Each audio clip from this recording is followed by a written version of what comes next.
Bonsoir à tous et bienvenue dans le 27e épisode de l'école des fanboys, un épisode qui va être assez riche en news parce qu'on était absent pendant un peu plus d'un mois, donc il s'est passé beaucoup de choses dans l'univers des nouvelles technologies. Et on va essayer de récapituler un petit peu tout ça en compagnie d'un invité. Donc on va prendre tout de suite la direction de la Suisse puisqu'il est avec Mister Perrier à ses côtés aujourd'hui. Il y a donc Gilou Filou. Salut Gilou. Bonjour tout le monde, bonjour à toute l'équipe de l'école des fanboys, comment ça va? Ciao, ça va ou bien? Mais ça va super, écoute. Alors, donc, on va te présenter un petit peu parce qu'il y a beaucoup de gens qui regardent l'école des fanboys qui ne te connaissent certainement pas.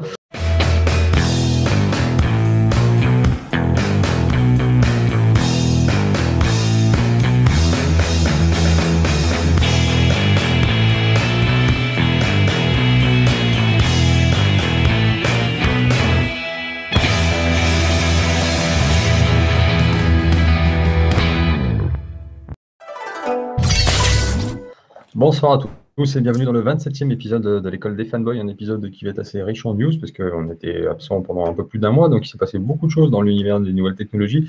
Et on va essayer de récapituler un petit peu tout ça en compagnie d'un invité. Donc on va prendre tout de suite la direction de la Suisse puisqu'il est avec Mister Perrier à ses côtés aujourd'hui. Il y a donc Gilou Filou. Salut Gilou. Bonjour tout le monde, bonjour à toute l'équipe de l'école des fanboys, comment ça va? Ciao, ça va ou bien? Mais ça va super, écoute. Alors, donc, on va te présenter un petit peu parce qu'il y a beaucoup de gens qui regardent l'école des fanboys qui ne te connaissent certainement pas. Sauf si, remarque en même temps, la plupart des téléspectateurs de l'école des fanboys connaissent aussi la chaîne de Mister Perrier où donc, tu es présent de temps en temps avec notamment les petits Suisses. Raconte-nous un petit peu ce que sont les petits Suisses. Alors les petits Suisses, c'est un petit concept à deux où on présente du gaming, principalement du gaming, du high-tech aussi également, avec notre petite touche humour suisse, avec notre petit accent suisse. Que j'adore personnellement.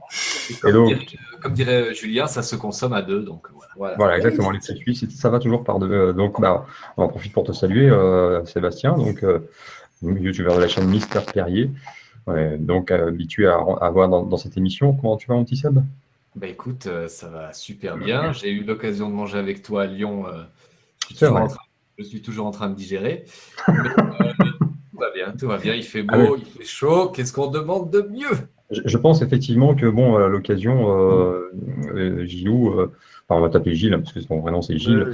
Vraiment que quand tu viendras sur Lyon, à l'occasion, je sais pas, on t'emmènera avec Jojo au Carnegie, le fameux restaurant où on était avec Sébastien jeudi. Et je pense qu'il y a moyen de faire un sacré resto-vlog. Ouais, je pense qu'il m'a expliqué ça doit être vachement intéressant, quoi. Voilà, donc le resto-vlog, pour expliquer, c'est en fait un type de vidéo que tu fais sur ta chaîne, donc qui s'appelle Gilou Filou, puisque tu es, on peut le dire, cuisinier, c'est le même métier que Seb, et toi c'est à l'hôpital d'Yverdon, c'est ça? Exactement, ouais.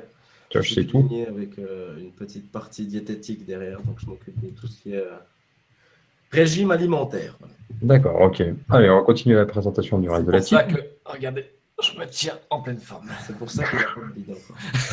On va se diriger donc vers Mathieu, donc de la chaîne Restez Connectés. Comment vas-tu, mon petit Mathieu? Eh ben écoute, c'est une émission qui se signe qui se fait sous le signe de la Suisse. J'ai remis la phrase dans le bon sens. Donc, adieu, ça joue bien. Tu es pas loin. Voilà.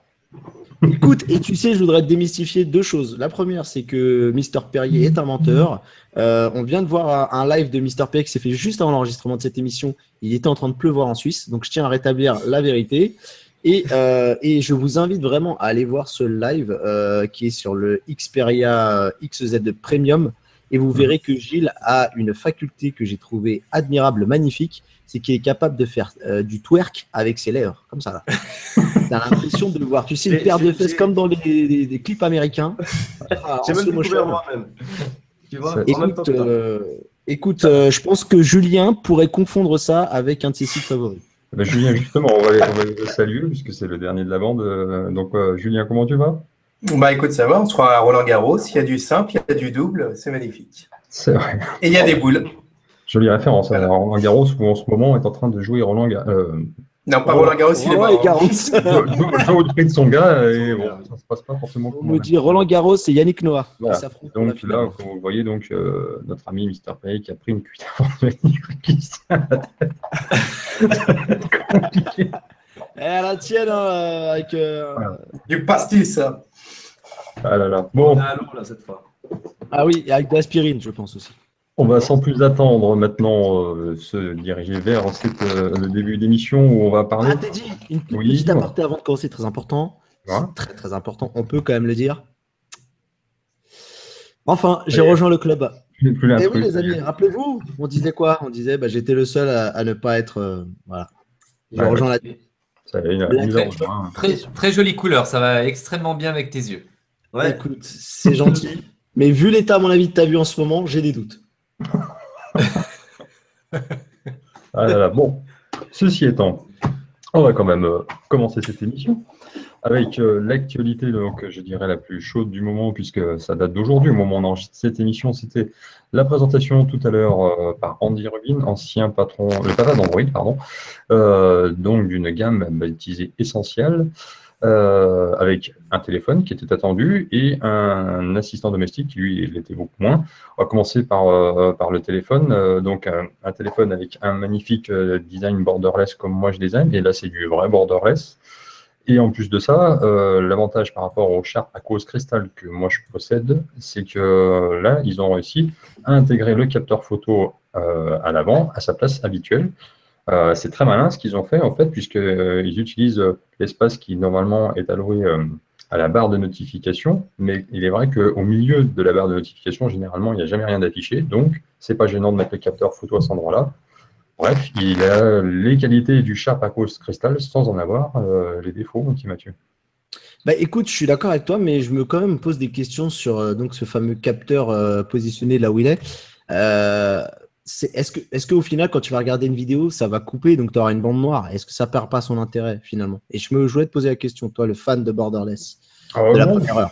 je pense pas, parce que de toute façon, la vidéo n'ira pas jusque-là. Je pense que ça fera comme sur le LG G6. À l'inverse de Galaxy S8, ça prendra pas l'intégralité de l'écran, je pense pas. D'accord, ok. Ouais. Bah écoute, du coup, je pense que ça pourrait quand même en frustrer certains ou en décevoir certains, ce que je peux comprendre. Par contre, voilà, Andy Rubin était très très attendu. Et pour tout te dire, donc il sort un appareil haut de gamme qui va coûter, qui coûte déjà $699. Ouais.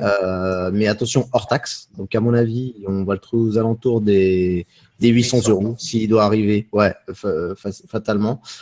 Et moi, ce que j'attends par-dessus tout, donc bon, bah, les specs, c'est un appareil haut de gamme, hein. On va peut-être pas se les faire, mais moi, ce que j'attends beaucoup, c'est peut-être de découvrir un petit peu Ambient OS, qui semble être une surcouche qui va peut-être être intégrée sur ce téléphone ou pas, parce que d'après les premières images que je vois, ça a l'air d'être du pur Android. En tout cas, il y a une vraie volonté de vouloir simplifier Android. Andy Rubin l'a dit. Il trouve que Android c'est un peu trop complexifié, que les constructeurs mettent un peu trop leurs pattes dedans et que des fois rajoutent des logiciels dont il n'y a pas forcément besoin. J'ai hâte de voir la vision du papa d'Android, entre guillemets. Ce sera iOS, quoi. Allez, bienvenue dans le futur. Alors, par contre, il y a une chose qu'Andy Rubin a dit et que j'ai trouvé très très juste, et c'était juste pour te renvoyer ça dans les dents, mon coco, c'est qu'il dit qu'au jour d'aujourd'hui, aujourd'hui, parce que ça se dit pas au jour d'aujourd'hui, je vais y arriver, aujourd'hui, vouloir faire un environnement fermé, c'est complètement useless et c'est hors du temps en fait. Donc ça, c'est une petite dédicace à Apple, mon coco. Bah écoute, nous on va que sur l'ouverture. Vous revenez vers la fermeture, nous on part de toute façon vers l'ouverture. Oui, bah c'est ce que je vois dans tes dernières vidéos où ton iPhone disparaît de ton sac high-tech pour y trouver un S8. Ça ne dire pas du tout là. Là, c'est un peu pour Mathieu. Donc voilà. D'accord. Mais donc, pour en revenir quand même au téléphone, parce que pour un petit peu visualiser la chose, on va dire que de par ses dimensions, au final, il a plus ou moins l'encombrement d'un iPhone 7. Il est un peu plus grand et un peu plus large, mais ça se joue à 0,3 mm, donc vraiment pas grand-chose.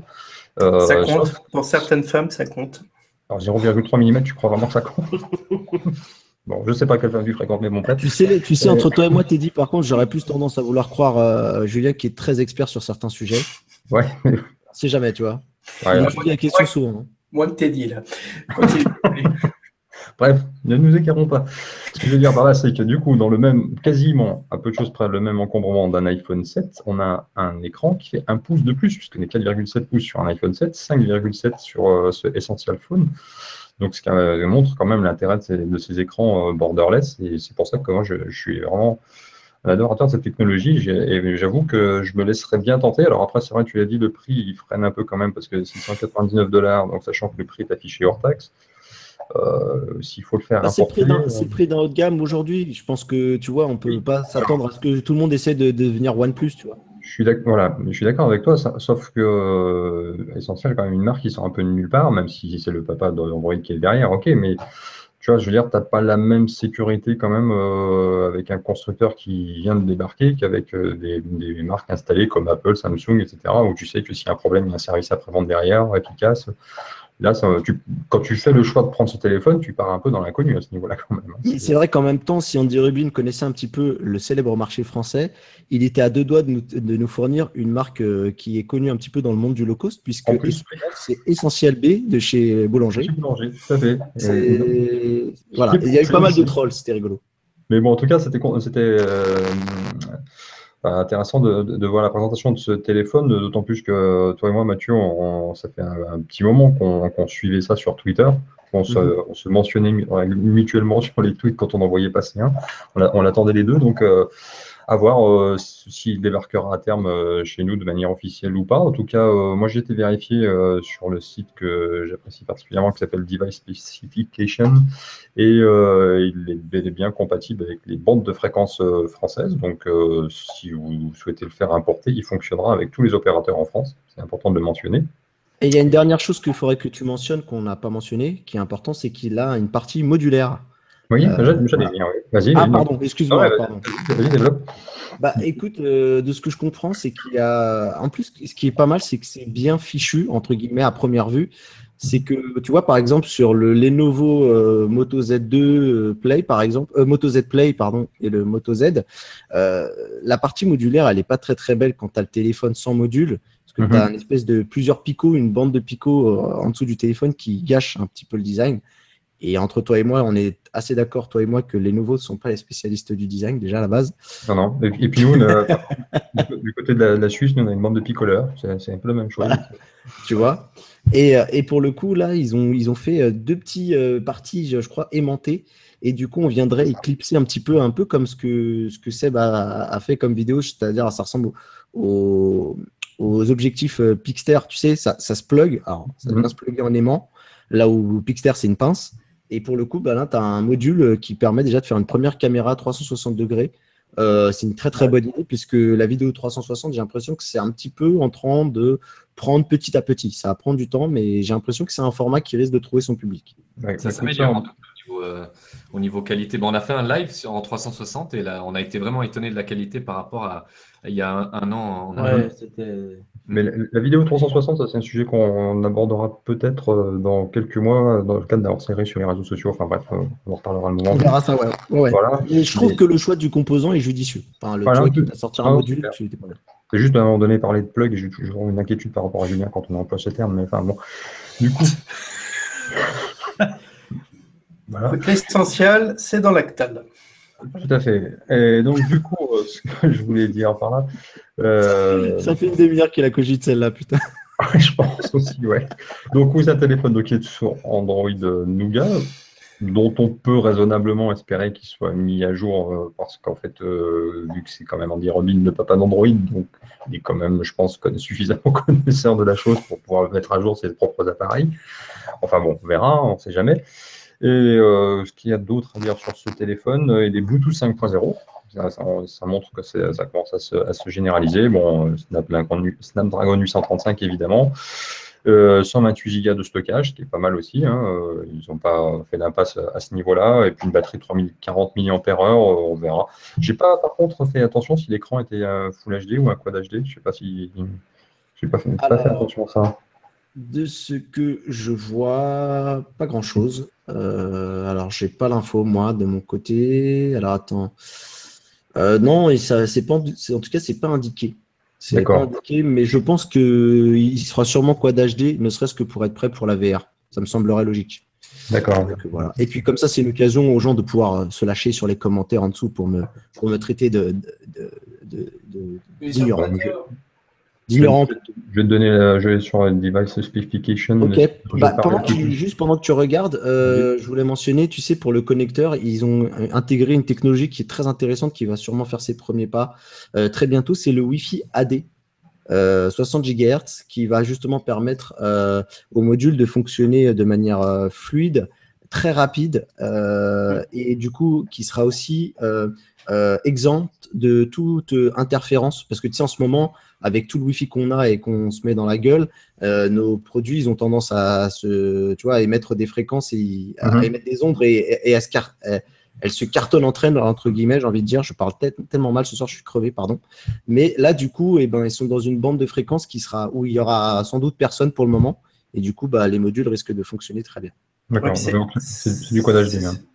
D'accord. Oui, c'est une bande de fréquences qui est très courte portée et du coup qui est très très rapide. Ouais.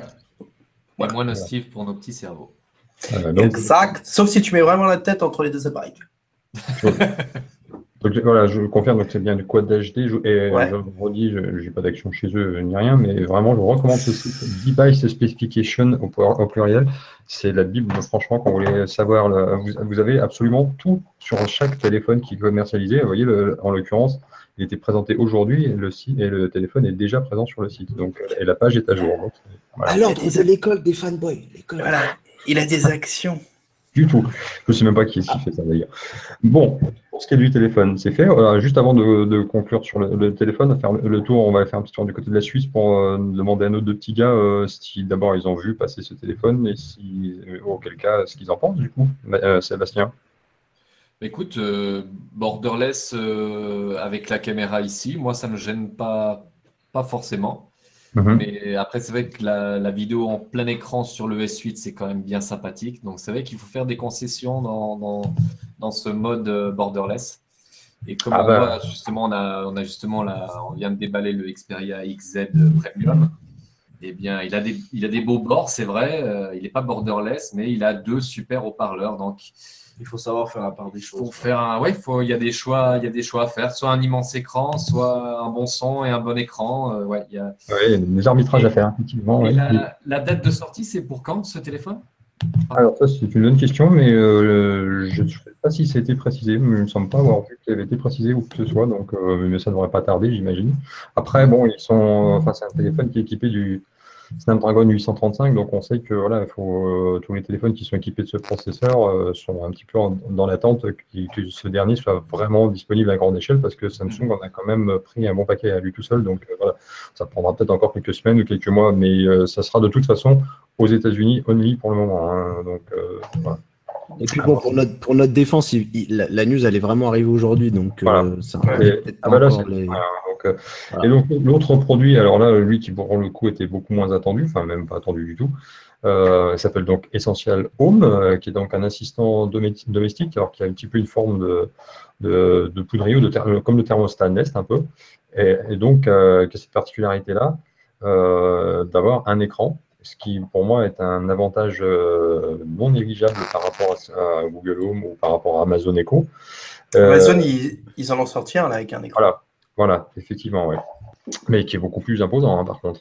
Oui, c'est moche. Ouais. Et qui est moche. Voilà, c'est-à-dire que je pensais que le design du Minitel était définitivement enterré, mais non. Écoute, c'est un éternel recommencement, la high-tech. C'est ça. Donc, du coup, je pense que c'est eux qui ont racheté les droits sur le design du Minitel. Ils ont dit, tiens, on peut encore en faire un truc de ça. Il y a moyen. C'était un échange contre le nom Inouï pour les TGV. On vous donne, tenez. Magnifique. Une aparté géniale. À la SNCF, ils sont. Ouais, c'est inouï. Ouais. Cela dit, on s'écarte complètement du truc, mais j'ai entendu ce matin une interview de Guillaume Pépi chez. Comment il s'appelle le mec de BFM le matin Bourdin. Ouais, voilà. Et. Ouais, c'est un bon communicant, on va dire, Pépi. Parce que comment noyer le poisson, enfin bon, bref, on s'écarte complètement. Allez. Revenir donc à Essential Home. Donc, moi je trouve chouette ce petit appareil. Quand on voit donc les photos, on voit qu'au niveau de l'interface, ça ressemble un peu à l'interface d'une Apple Watch finalement. avec des icônes neuron. Et puis surtout, excusez du peu, mais il est quand même. Non, Julien, tu vas pas à chaque fois avec ton iPad nous pourrir toutes nos émissions, ça commence à bien faire. Donc, il est quand même, mine de rien, compatible avec Alexa, il est compatible avec Google Assistant et capable donc de commander des objets via HomeKit ou SmartThings. Ouais, là, ça fait quand même beaucoup de choses dans un seul appareil qui a l'air en plus tout petit. Je vois, Seth, que tu as l'air d'acquiescer, donc tu pourrais éventuellement être séduit parfois. Bah, écoute, si c'est compatible avec HomeKit, oui, tu m'entends? Là, je sais pas où Non, mais là, c'est Juju, là. Je crois que c'est Juju qui. J'ai rien fait, j'ai rien fait. Non, Juju, il y en a un qui posait son micro, c'est pour ça. Tu peux arrêter de te gratter, s'il te plaît. Parce que si tu continues à gratter, ça ne repoussera jamais. Hein. Jamais. Moi, j'avais envie de dire que ça dégonflera jamais, parce qu'avec le bruit que c'était, mon gars. Non, écoute, si c'est compatible avec HomeKit, eh bien, moi, je suis bien partant, tu vois. Parce que HomeKit, c'est vraiment. Enfin, moi, j'aime beaucoup HomeKit et on a fait juste. J'ai estomaqué justement Gilou avec HomeKit, donc Que je connaissais pas. Qui connaissait pas. Et justement, je lui ai dit que j'avais tout dessus, et même des ampoules de plusieurs marques différentes. Et c'est vrai que s'il y a un système de centralisation qui a en plus un écran, parce que vu que chez Apple, on doit prendre l'iPad ou l'iPhone, etc. Donc, ça pourrait faire un truc en plus pour Apple qui tarde à sortir vraiment sa version HomeKit vraiment centrale, que ce soit un objet unique, quoi. Bien sûr, on va en reparler tout à l'heure quand on abordera la partie Apple, justement, parce que tu nous parlais juste un petit aparté avec Gilles, puisqu'il est avec nous ce soir. Justement, toi, donc Seb venait de nous dire que tu avais un petit peu estomaqué avec HomeKit. Dis-nous. J'aimerais bien voir ça d'ailleurs. La prochaine fois, il peut te filmer quand tu t'estomaques. Voilà. C'est en live.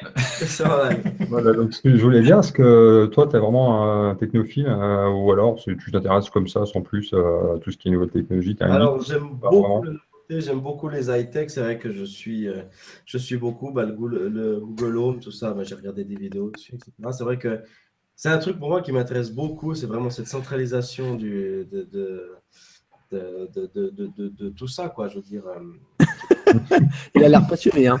Déjà, un mec qui te dit j'aime beaucoup les high-tech, tu sais, un peu comme Pierre le dirait, tu sais. Non, mais ça dit comme ça chez nous. Mais là, on n'a pas le même langage. Non, chez nous, c'est les high-tech. Voilà. D'accord. Bon, bah écoute, parlez pour ma mère. HomeKit, je connaissais vraiment, enfin, je connaissais pas. Je savais qu'on pouvait faire des trucs comme ça, mais vraiment comme il a lui, où vraiment, tu as toute ta maison, en fait, tout ton éclairage de ta maison qui est dans ton téléphone, en fin de compte. Et c'est vrai que même à distance, en appuyant sur une lumière, sur un bouton, boum, tu peux allumer une lumière, tu peux même changer la couleur. Ouais, et centralisation. Ce que j'aime bien, c'est que c'est centralisé dans une application. Voilà, exactement. Ça veut dire que tu n'es pas toujours en train de switcher entre 2-3 applications avec des mots de passe, des machins. C'est vraiment bien fichu. Très bien. D'accord. Tu as bien parlé, mon cher. Voilà. Vas-y, Julien. Mathieu. Ma mère vient de m'envoyer un texto, elle m'a dit ta gueule, tu vois, il n'y a pas que moi qui parle comme ça. Elle parle suisse, ma mère. D'accord. Mathieu, mets un protège-lit la prochaine fois qu'on vient. Oui. Un protège matelas. Voilà. Merci. Oui, donc Mathieu, pour revenir sur l'émission, parce que bon. Oui, ça part en suisse. Voilà. Comme dirait Julien, souvent.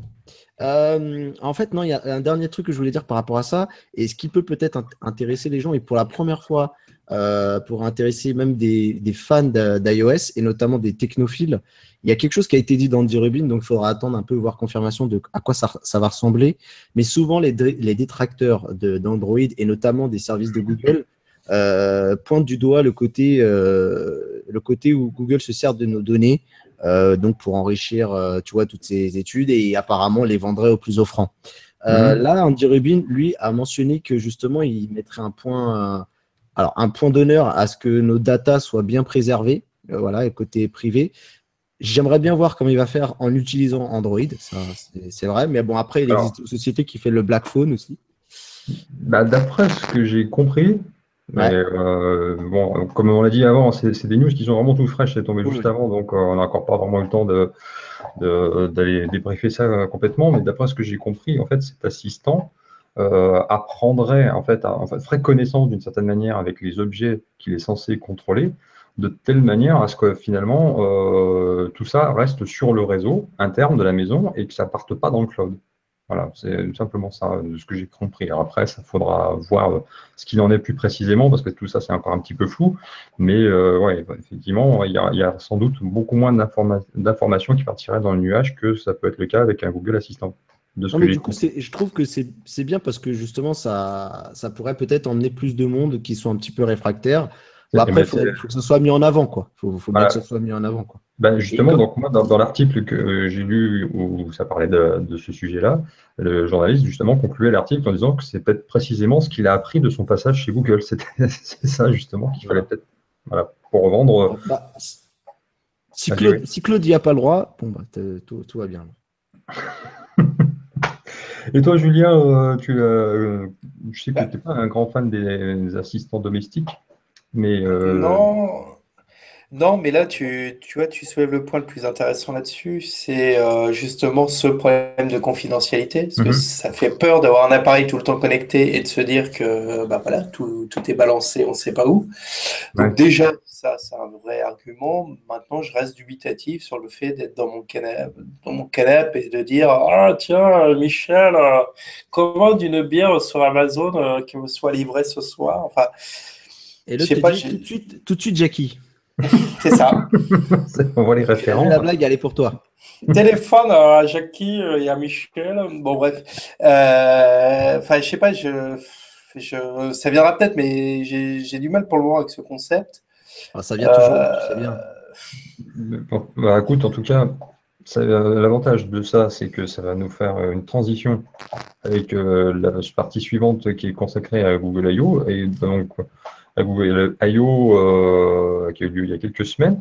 Et c'est pas dans l'ordre où je voulais faire le truc, mais c'est pas grave. Et là, comme ça fait la transition, on va parler tout de suite donc de Google Assistant, qui est un petit peu un concurrent finalement de cet Essential Home. Enfin, un concurrent pour le moment, Google Home, lui, existe vraiment. Essential Home, c'est pas avant plusieurs mois, je crois que c'est même début 2018, hein, donc c'est pas pour tout de suite. Donc du coup, Google Assistant, qui va être disponible aussi en France, hein, qui est même déjà disponible sur certains Le Galaxy. déploiement a commencé, ouais. Le déploiement a commencé chez certains depuis hier. Alors moi, j'ai pas vérifié aujourd'hui. J'avais regardé hier, je l'avais pas, j'ai pas vérifié aujourd'hui. Je n'arrête pas mais de vérifier. comment on sait qu'on l'a?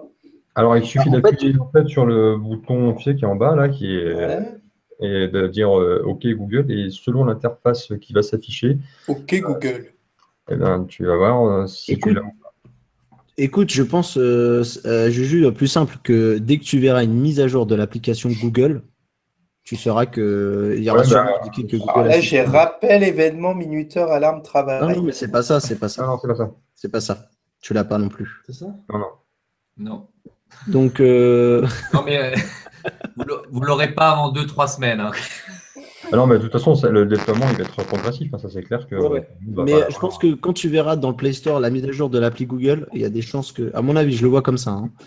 Voilà, c'est pour ça que je surveille souvent mon Play Store, voir s'il y a une mise à jour de l'appli qui tombe. Voilà. Sinon, bah, de toute façon, Google Assistant, tu peux déjà commencer à l'utiliser en français si tu utilises Google Allo, la messagerie. Il est inclus dedans. Donc, Mais t'as pas la partie qui vocale. Voilà, qui utilise. utilise Google Allo à part toi? Non, Même lui, non, même lui, il l'utilise pas. non, mais on est d'accord. Mais tu vois, c'est peut-être une bonne excuse pour le tester, tu vois. Tant qu'à faire. Oui, Oui, c'est vrai. Ne serait-ce que voir Google Assistant, tu vois. Parce que moi, c'est ce que j'ai fait, hein. Je Oui, suis du Par honnête coup, contre, avec vous, hein. est-ce que tu pourrais, il y a au moins un intérêt à l'essayer du coup maintenant. Voilà. est-ce que tu pourrais avoir le Google Assistant, le téléchargeant directement sur Internet, avoir l'appli en avance? Est-ce que tu crois que J'ai c'est possible? cherché, j'ai T'as pas cherché, trouvé. t'as pas trouvé? Il me semble que ça marche pas comme ça, malheureusement. J'ai cherché, hein. Bah, des fois, ça peut Donc, être sympa. C'est vrai que sur ah, Android, on je peut suis à avoir fond un dedans. truc. Je vous Il le n'y a, dis, je pas suis à fond dedans. il y a pas de, ouais, il y a pas de fichier APK qui traîne sur Non. le net. Ouais. Donc, Malheureusement, il n'y a pas encore comment forcer la mise à jour. J'ai tout essayé. et donc, du coup, ce Google Assistant qui s'était annoncé lors de cette Google I/O, qui débarque donc sur iPhone via une application iOS aux États-Unis pour le moment. Mais ça sera sans doute. Alors, ça, par contre, ça sera certainement déployé partout ailleurs, en tout cas en France, dans les mois qui viennent. Et donc, c'est vrai que ça peut être intéressant parce que bon, Google Assistant est censé faire mieux que ce que faisait Google Now. Et je sais pas vous, mais moi personnellement, Google Now, c'est quelque chose que j'utilise beaucoup et j'apprécie, notamment les suggestions d'articles qu'il me fait tous les jours. Ah, ça me fait ma revue de presse sans avoir besoin de chercher quoi que ce soit. Et plus on l'utilise, et plus il apprend à nous connaître. Alors, c'est vrai que plus on lui donne aussi nos données finalement, mais bon, c'est un peu le passage obligé, quoi. Si on veut que ce soit pertinent, il faut quand même aussi qu'on donne quelques infos, quoi. Ben, Julien, plus il a appris à le connaître, plus il doit cacher son téléphone de tout le monde, quoi. C'est un peu gênant, quoi. Ça va être pas mal les suggestions du jeu. Ah bah, c'est hot. Forcément, ouais, Ça va arriver avec Bixby, hein, donc chacun son truc. Blague à part, j'ai fait un live hier sur ma chaîne et en fait on en parlait justement et il y a quelqu'un qui avait réussi à avoir donc Google Assistant et il le trouvait meilleur que Siri. Alors vous allez le dire, voilà, la barre est pas haute. Alors c'est ce que j'allais te dire. En même temps, ça c'est pas super compliqué si tu veux de te dire que. Ouais, mais écoute, moi ça m'a surpris parce que j'imaginais Siri tout aussi bien que Google Now. En termes, je parle de réponse vocale. Je parle pas de suggestions, tu vois, voilà. peut-être plus dans la partie. Ah oui, voilà, parce que si plus, oui, bah, après pour ce qui est de la partie vocale, ils se valent tous à peu près, c'est-à-dire qu'ils sont de toute façon tous meilleurs en anglais qu'en français, ça c'est clair. Par contre, pour tout ce qui est des suggestions, enfin non, Google Now est à des années-lumière de Siri. Hein, Siri, c'est donc, vraiment pour ça. voilà, tu as cette possibilité-là qui est offerte par Google Now, qui le sera encore bien plus avec Google Assistant, et que quand tu as un rendez-vous, il te prévient, il te dit voilà, ça serait bien maintenant que tu te mettes en route parce que tu as rendez-vous à telle heure, à tel endroit. Enfin, c'est des trucs tout cons, mais qui sont bien pratiques quoi, à l'usage. Et tu sais, j'ai une très bonne nouvelle pour Juju, puisque tu me dis que lui, les assistants, c'est pas trop son délire. Et ben, il va être ravi de savoir que sa Nvidia Shield, et ben, elle fera exactement la même chose que Google Home, puisque Google Assistant arrive. Et du coup, mais qu'est-ce que tu as dit? Elle marche plus? J'en ai plus. Non, mais j'en ai plus. T'en as plus? Ah, d'accord. Bah, je l'utilisais pas assez. Oui, merde, oui, alors. Et en fait, ils n'ont pas osé te le dire, mais Seb et Juju, ils s'en sont séparés très vite. Non, je sais que Seb, c'est pas vrai, il en a une autre. Ah, d'accord. Donc, du coup, pour en revenir. Passe-moi la manette, justement, passe-moi la manette, on va juste dire un petit truc. Oui, vas-y. Et en fait, la manette, Elle a un micro, ouais. elle va servir de micro, donc tu laisses la manette posée sur la table et tu peux parler à Google Assistant grâce au micro de la manette. La nouvelle manette de la. Et justement, Stéphane Quentin de Nvidia nous disait qu'ils avaient mis un micro exprès dans lequel tu pourras parler de loin. Tu vois, il t'entendra au milieu de ta pièce. Et voilà. Donc, du coup, moi, je suis ravi. J'ai pas besoin d'acheter de Google Home. Ça me fait un produit en moins acheté. Et du coup, j'attends encore plus avec impatience Google Assistant pour voir un petit peu quelles sont les premières choses qu'on pourra faire avec cet assistant. Eh ben, écoute, nous, on sera ravis que tu nous en fasses un retour le moment venu, parce que ce sera intéressant, effectivement, de voir ce que ça vaut en français, parce que bon, c'est toujours la même histoire, quoi. On sait ce que ça vaut en anglais, mais après, en français, c'est toujours plus compliqué. Voilà. Donc, au cours de cette Google I.O., forcément, a été présenté, enfin, on a reparlé donc de la future version d'Android qui s'appelle pour l'instant Android O. Bon, ça sera peut-être Oreo, mais on ne sait pas. Olive, normalement, les premiers pronostics, c'est Olive. Ah bon? Si tu le dis. Ouais, non, c'est Moi, j'ai entendu auréole, mais. D'accord, je sens qu'on va partir dans des trucs bien pourris. Moi, j'aurais dit, moi j'ai entendu Obao. Hein, donc, ouais, d'accord. Moi, j'ai entendu Olympique de Marseille, mais enfin bon, moi, j'y crois pas trop. Moi, tu sais ce que je l'ai même. Tu sais d'ailleurs la rumeur qui vient d'arriver il y a quelques minutes, elle pourrait s'appeler d'ailleurs Olivier Frigara. Je sais que ça lui ferait extrêmement plaisir d'ailleurs. Je pense qu'il fait une attaque cardiaque sur place. Olivier, que j'embrasse d'ailleurs, qui a pris la créate il y a quelques jours. Pour voguer vers un autre destin avec beaucoup de Refait-le-Mac à l'intérieur. Ah, donc, du coup, le nom ORLM est dispo parce que Android Google en cherchait un autre. Ah non, ORLM ORLM n'est absolument pas dispo. Non, je sais. ORLM va au contraire prendre de l'ampleur, mais c'est pas le lieu ni le moment pour en parler. Oui, très bien. Bon, en tout cas, non, mais c'était une blague. Hein, voilà. Et donc, cette version d'Android O, bon, il n'y a pas énormément de choses à en dire parce que de toute façon, que ce soit Android ou iOS, ce que je veux dire par là, les OS sur les smartphones sont quand même arrivés à un tel niveau qu'au final, maintenant, on ne peut plus en attendre grand-chose de nouveau. Enfin, je pense que vous êtes d'accord avec ça. Non, je suis un peu déçu de toi, Teddy, quand même. Alors, l'homme des chiffres, tu vois. On va en parler d'ailleurs après. Hein. Ah, parce que Tiens, quand oui, il oui. s'agit d'annoncer les gros chiffres d'Apple, on vous entend tous Ah non, là, non, mais mais t'inquiète, il y a toute une partie consacrée aux chiffres de cette Google I.O., mais et, je les garde toujours meilleur pour la fin. et ouais, rassure-moi que tu vas parler des chiffres d'Android. Ah, évidemment. Bah oui, Voilà, je surtout, n'ai en plus plus, rien qu'on à va dire. parler d'Android Excuse-moi, Go Juju. après, les chiffres sont alors d'autant plus importants. Donc, Excuse-moi, Juju, vas-y. vas-y, Julien. eh bien, écoute, je ne partage pas ton avis d'habitude. J'avoue qu'on s'en foutait un peu parce que c'est vrai qu'il n'y avait pas des grosses nouveautés. Mais là, il y a quand même un truc que je trouve vraiment pas mal. C'est cette Les histoire pipes. de contrôle vraiment de l'énergie de chaque application. Tu sais, grosso merdo, en temps réel, quelle appli bouffe combien exactement. Ça te permet de voir si Facebook effectivement détruit bien ta batterie comme il faut et de pouvoir limiter même les applis à une consommation. Genre, si Facebook bouffe plus de temps, tu le chointes. Donc, au niveau de la batterie, tout ça, ça devrait être pas mal. Je trouve ça assez intéressant parce que quand tu vas dans tous les paramètres de contrôle de batterie d'Android, c'est assez. Il y a des trucs qui sont hyper flous. Donc, j'ai oublié le nom, mais enfin, en gros, il met à boire et à manger dedans et il dit ouais, c'est ça qui bouffe ta batterie. Oui, mais d'accord. D'accord, bon, après, oui. Moi, personnellement, c'est pas un truc qui me fait plus. Bah, moi, je suis d'accord avec Juju. Mais bon. Le contrôle manuel, et j'embrasse mon père, non, mais de savoir que tu vas pouvoir gérer manuellement le truc, et je m'arrêterai là pour la blague, bah, c'est quand même très important parce que d'habitude, on nous dit non, mais t'inquiète, il gère tout ça de manière intelligemment et tout. Et au final, on voit qu'au fil des ans, le résultat, ils sont pas toujours ce qu'on veut. Si là, tu as moyen de limiter jusqu'à un certain point en lui disant qu'à partir de là, si tu estimes que c'est trop et qu'il faut qu'il chante le truc, comme dit Juju, je suis d'accord, c'est important. D'accord. Donc, parmi les quelques nouveautés qu'on peut retenir Il y a les sur, deux mecs bourrés là, quand je fais des blagues, je fais un festival on anglais. sent qu'ils ont de plus en plus chaud, hein. Donc, moi, ce que j'ai retenu donc, sur Android O, donc c'est l'arrivée donc, d'un mode qui plaira beaucoup à Julien, c'est le mode pipe, hein, le pipe Ah avec- bah oui, Pipe. Voilà. Il va donc pouvoir je pouvais pas continuer. ne pas en parler. Ça fait longtemps que j'ai sur la télé. Oui, non, mais et ça existe sur beaucoup de smartphones sur Android, hein, d'ailleurs, mais là, le fait est que maintenant c'est dans le système, donc c'est bien comme ça veut dire que tous les smartphones qui seront équipés de cette version haut, c'est-à-dire que les Oh, smartphones qui vont sortir dans les mois à venir, tout à fait, ah oui, oh. eh bien, pourront bénéficier de cette fonctionnalité, donc c'est cool.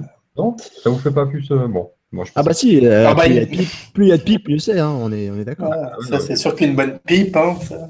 et puis après, bon, il y a deux choses un peu plus what the fuck. Il y a l'apparition maintenant des badges sur les notifications, un truc qu'on a sur iOS depuis l'éternité. Oui, alors c'est bon, sur Nova Launcher aussi, ça fait longtemps, ah, ça Oui, va. voilà, bon, pourquoi pas. Et puis l'uniformisation des emojis, parce que c'est vrai qu'on ne comprenait pas pourquoi sur Android, on continuait d'avoir des emojis tout moches qui n'existent que sur Android. Pourquoi ils ne prennent pas les mêmes emojis que tout le monde, quoi, qui font que quand tu utilises un appareil Android, que tu utilises ces emojis droits, et que tu les envoies à quelqu'un d'autre qui n'est pas sur Android, bah, il ne les voit pas, les emojis. C'est con. Du coup, voilà, en plus de ça, le déploiement de plus en plus des applications de messagerie, donc on utilise de plus en plus les emojis, donc je pense qu'il était bien temps que Android se mette un peu au même niveau que tout le monde à ce niveau-là.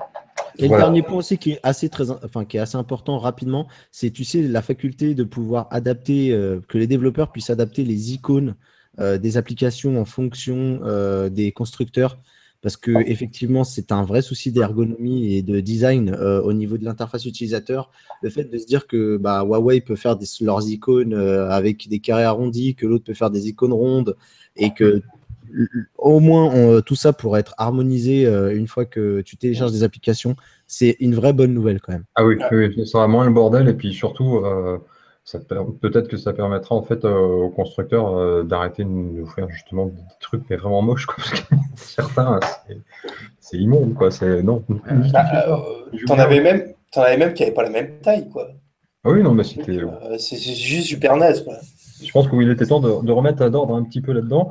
Android Go aussi, donc, a été présenté lors de cette Google I.O. Alors, donc, Android Go, c'est une version finalement allégée d'Android qui permettra donc d'équiper des smartphones dont la fiche technique pas forcément extraordinaire puisque ça peut tourner sur des appareils qui ont moins d'un gigabit de RAM. Et alors, Mathieu, il me semble pourtant qu'Android avait déjà fait un essai il y a 2-3 ans avec Android One. Ouais. Alors, Et est-ce qui que était c'est pas un succès. différent ou est-ce que c'est voilà, ça n'a pas marché puis ils essaient de nous la refaire en disant voilà. Bah, en fait, le problème, c'est que Android One n'a pas su trouver son public. Honnêtement, sincèrement, je vais être honnête avec toi, je sais pas. Parce que tu sais, c'est vraiment, ils nous l'ont vraiment montré comme une nouveauté. Alors, il y a des choses qui sont très intéressantes. Et là, pour le coup, tu as l'impression quand même que l'OS, il a été fignolé vraiment pour les marchés émergents. Tu vois, je pense notamment au contrôle de la data, des choses qui sont très coûteuses. Après aussi également à voir les appareils qui vont sortir et qui supporteront justement Android Go. Mais j'ai du mal à voir où, là où ils ont échoué avec Android One, là où ils auront plus de succès justement avec Android Go. Après, peut-être que justement Android One est arrivé un peu trop tôt. Tu sais, moi je connais pas trop l'état des marchés émergents et peut-être que tous les Alors, pays n'étaient pas passés au smartphone à proprement dit. Tu vois. alors, je suis assez d'accord avec toi. Je pense que c'est même probablement ça l'explication. C'est-à-dire que sur ces marchés-là, il y avait encore beaucoup de ce qu'on appelait les feature phones. Ouais. Et que là, maintenant, ils ont tendance à disparaître. Et que, effectivement, là, si on peut trouver dans les mois, les années à venir, dans ces pays-là, des smartphones à moins de 50 euros, forcément, là, ça prend tout son sens. Sachant Et que. je pense bon, que tu as pointé du doigt l'élément aussi principal, c'est que les téléphones ont tellement baissé de prix.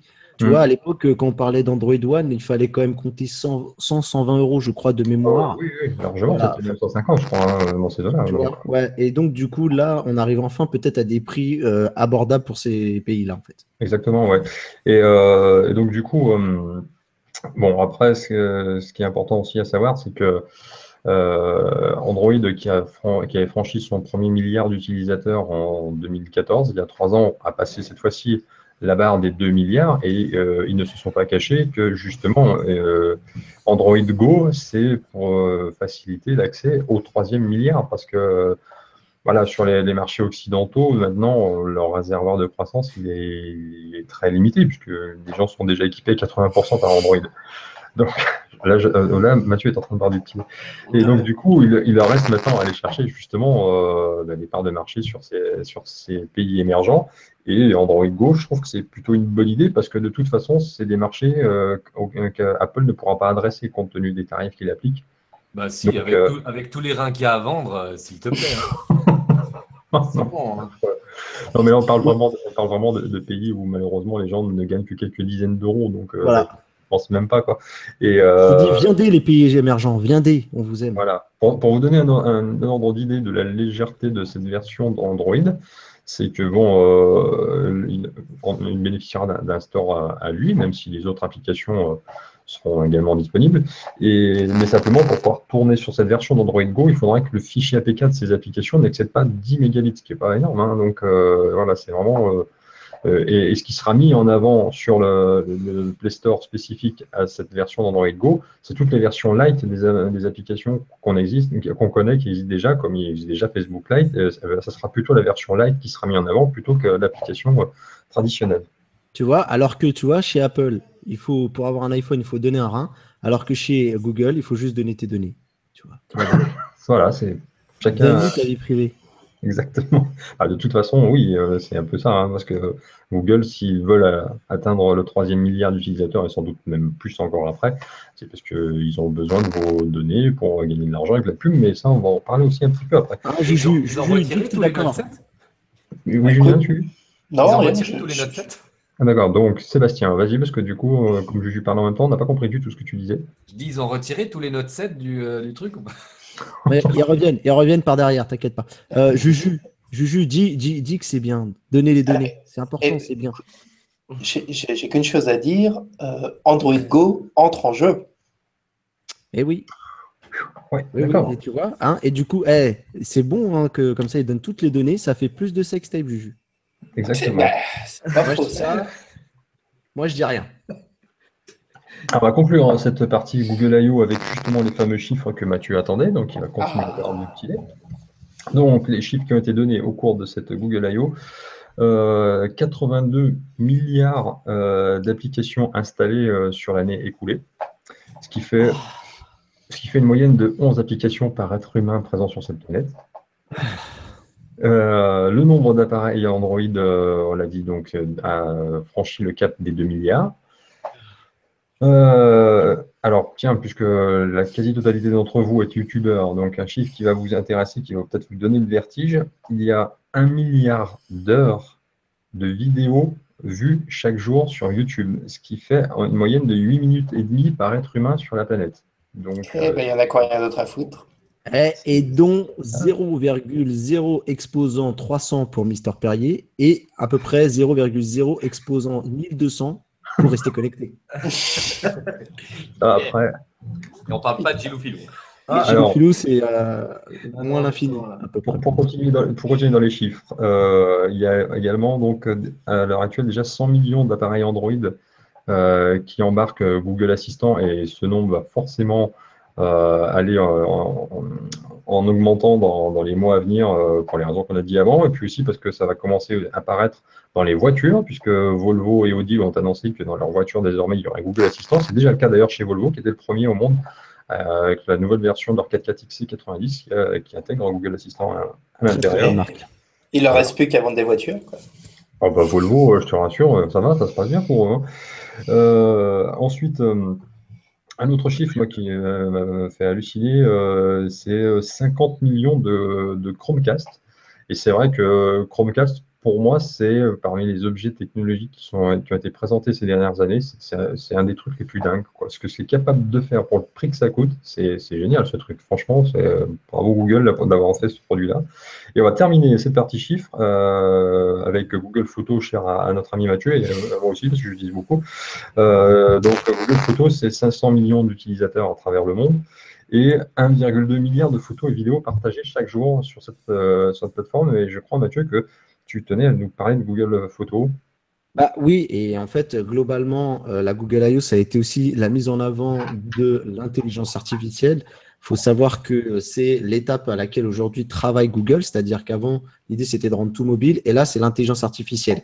On va pas refaire toute la Google I.O., mais justement, Google Photos est typiquement une vitrine de ce que peut faire l'intelligence aujourd'hui artificielle de Google, et notamment Google Photos, où ils ont beaucoup axé dessus. Ce qui est génial, c'est que, par exemple, il y a une énorme partie qui est faite sur la retouche photo. Et je ne sais pas si tu as vu cet exemple, Teddy et mes chers amis. Ah oui, du petit, voilà, du petit avec le batteur, et toi, tu prends ta photo, tu es derrière un grillage. Bon, bah voilà, tu te dis, on essaiera de se contenter de ça. Et là, l'intelligence artificielle est tellement géniale qu'ils arrivent à effacer le grillage. Il faut savoir qu'aujourd'hui, ça atteint des proportions tellement importantes qu'ils disent que l'intelligence artificielle de Google, en tout cas, est capable de mieux décrypter une image que l'œil humain. Alors, c'est un petit peu flippant en même temps, mais ça montre justement les possibilités de cette intelligence artificielle. Et je crois pareil aussi une chose, si je ne dis pas de bêtises, il me semble avoir entendu que, par exemple, tu as une photo par exemple, moi, j'ai de mon fils, par exemple, et automatiquement, je peux dire que toutes les photos que je vais prendre de mon fils seront automatiquement partagées avec ma compagne, tu vois. D'accord. Avec Young. Et sans que j'ai plus à me soucier de dire ah ouais, est-ce qu'elle a eu cette photo, est-ce qu'il faut que je la partage, est-ce qu'on met ça dans un album et tout ça, c'est que ça va encore beaucoup plus loin. Et du coup, bon, bah voilà, moi je trouve que Google Photos, c'est déjà un outil incroyable. Moi, je sais qu'à chaque fois que je le montre à des gens qui ne sont pas technophiles, qui le découvrent, et même des gens qui l'ont qui ont un iPhone, et ben ils s'empressent de l'installer parce que d'une, la sauvegarde illimitée, bah, ça n'a pas de prix. Ah ouais. Voilà. Puis Bon, après, j'oublie. La facilité aussi avec laquelle la chose se fait, quoi. C'est rien à faire. Pour le coup, c'est automatique, quoi. Ça marche très bien, c'est très intuitif et ça répond vraiment aux besoins les plus primaires qu'on a, c'est-à-dire on fait un album photo, ce qu'on a envie c'est de le partager, mais à chaque fois qu'on va mettre une photo, on n'a pas envie de se dire est-ce que je dois la repartager ou pas.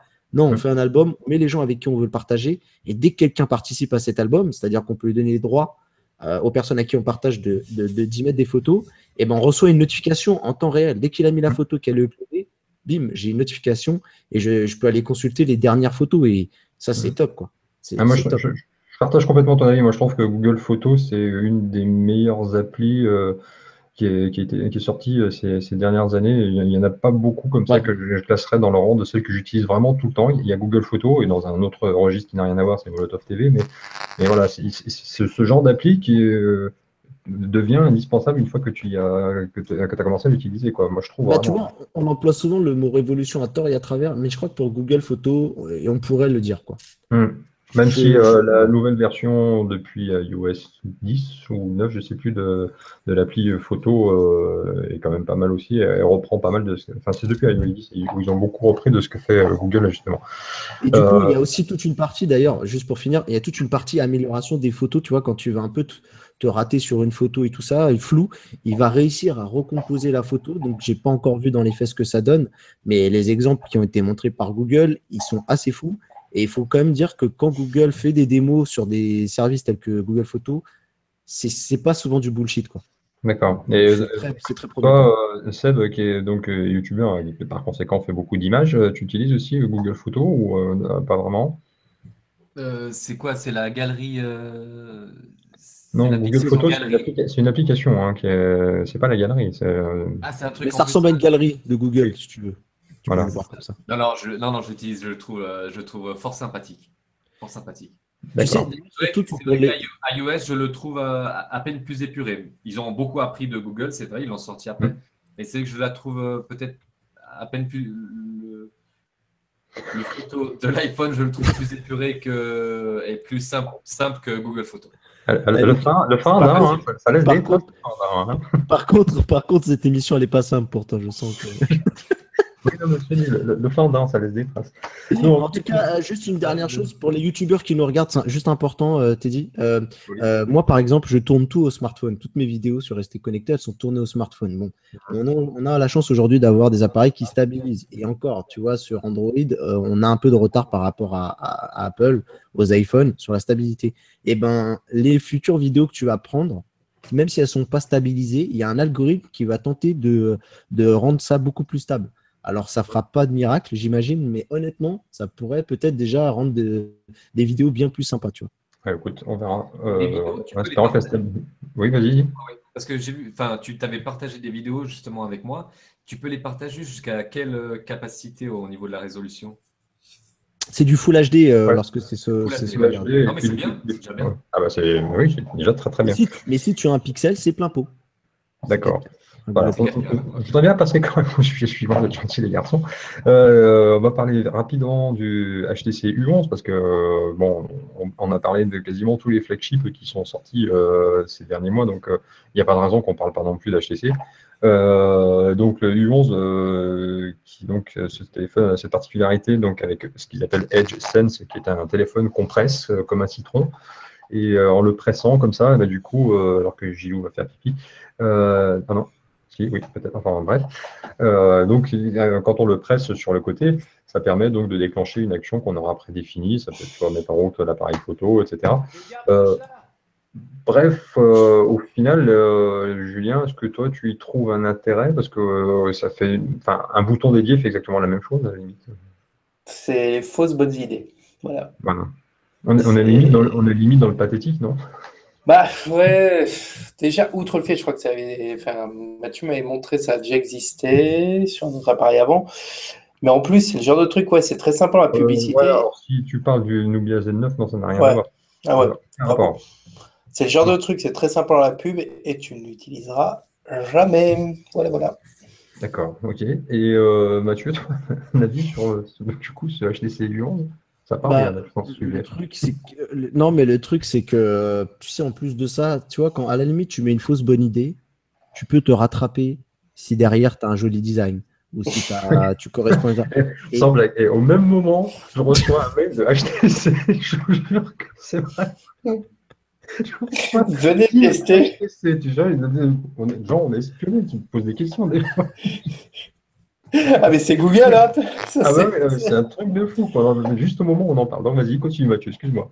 et là, le problème, c'est que, bah, tu vois, le HTC, déjà, le HTC, le modèle juste avant, j'ai oublié le nom, c'était le HTC U10.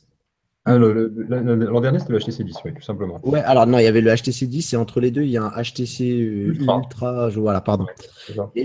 Et pour le coup, enfin, ce côté en vert qui prend des traces de doigts, il y a plein de choses. Non, il y a plein de choses qui. Il y a plein de choses qui m'enchantent pas sur ce téléphone, en fait. Alors après, bon, moi je vais essayer de le défendre un petit peu, ce téléphone, ça va pas être facile, hein. Mais, non, mais parce qu'il a quand même des trucs sympas, ce téléphone. Alors d'abord, Le parleur.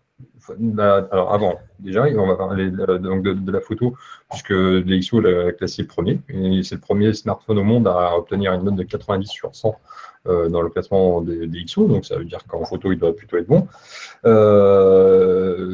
C'est un téléphone qui vous donne la possibilité, enfin, vous donne le choix entre 3 assistants. Donc, il y a Sense Compagnon qui est l'assistant de HTC, il y a Google Assistant et il y a Alexa. Donc, ça aussi, ça peut être pas mal. Alors, moi, il n'y a pas de prise jack, effectivement.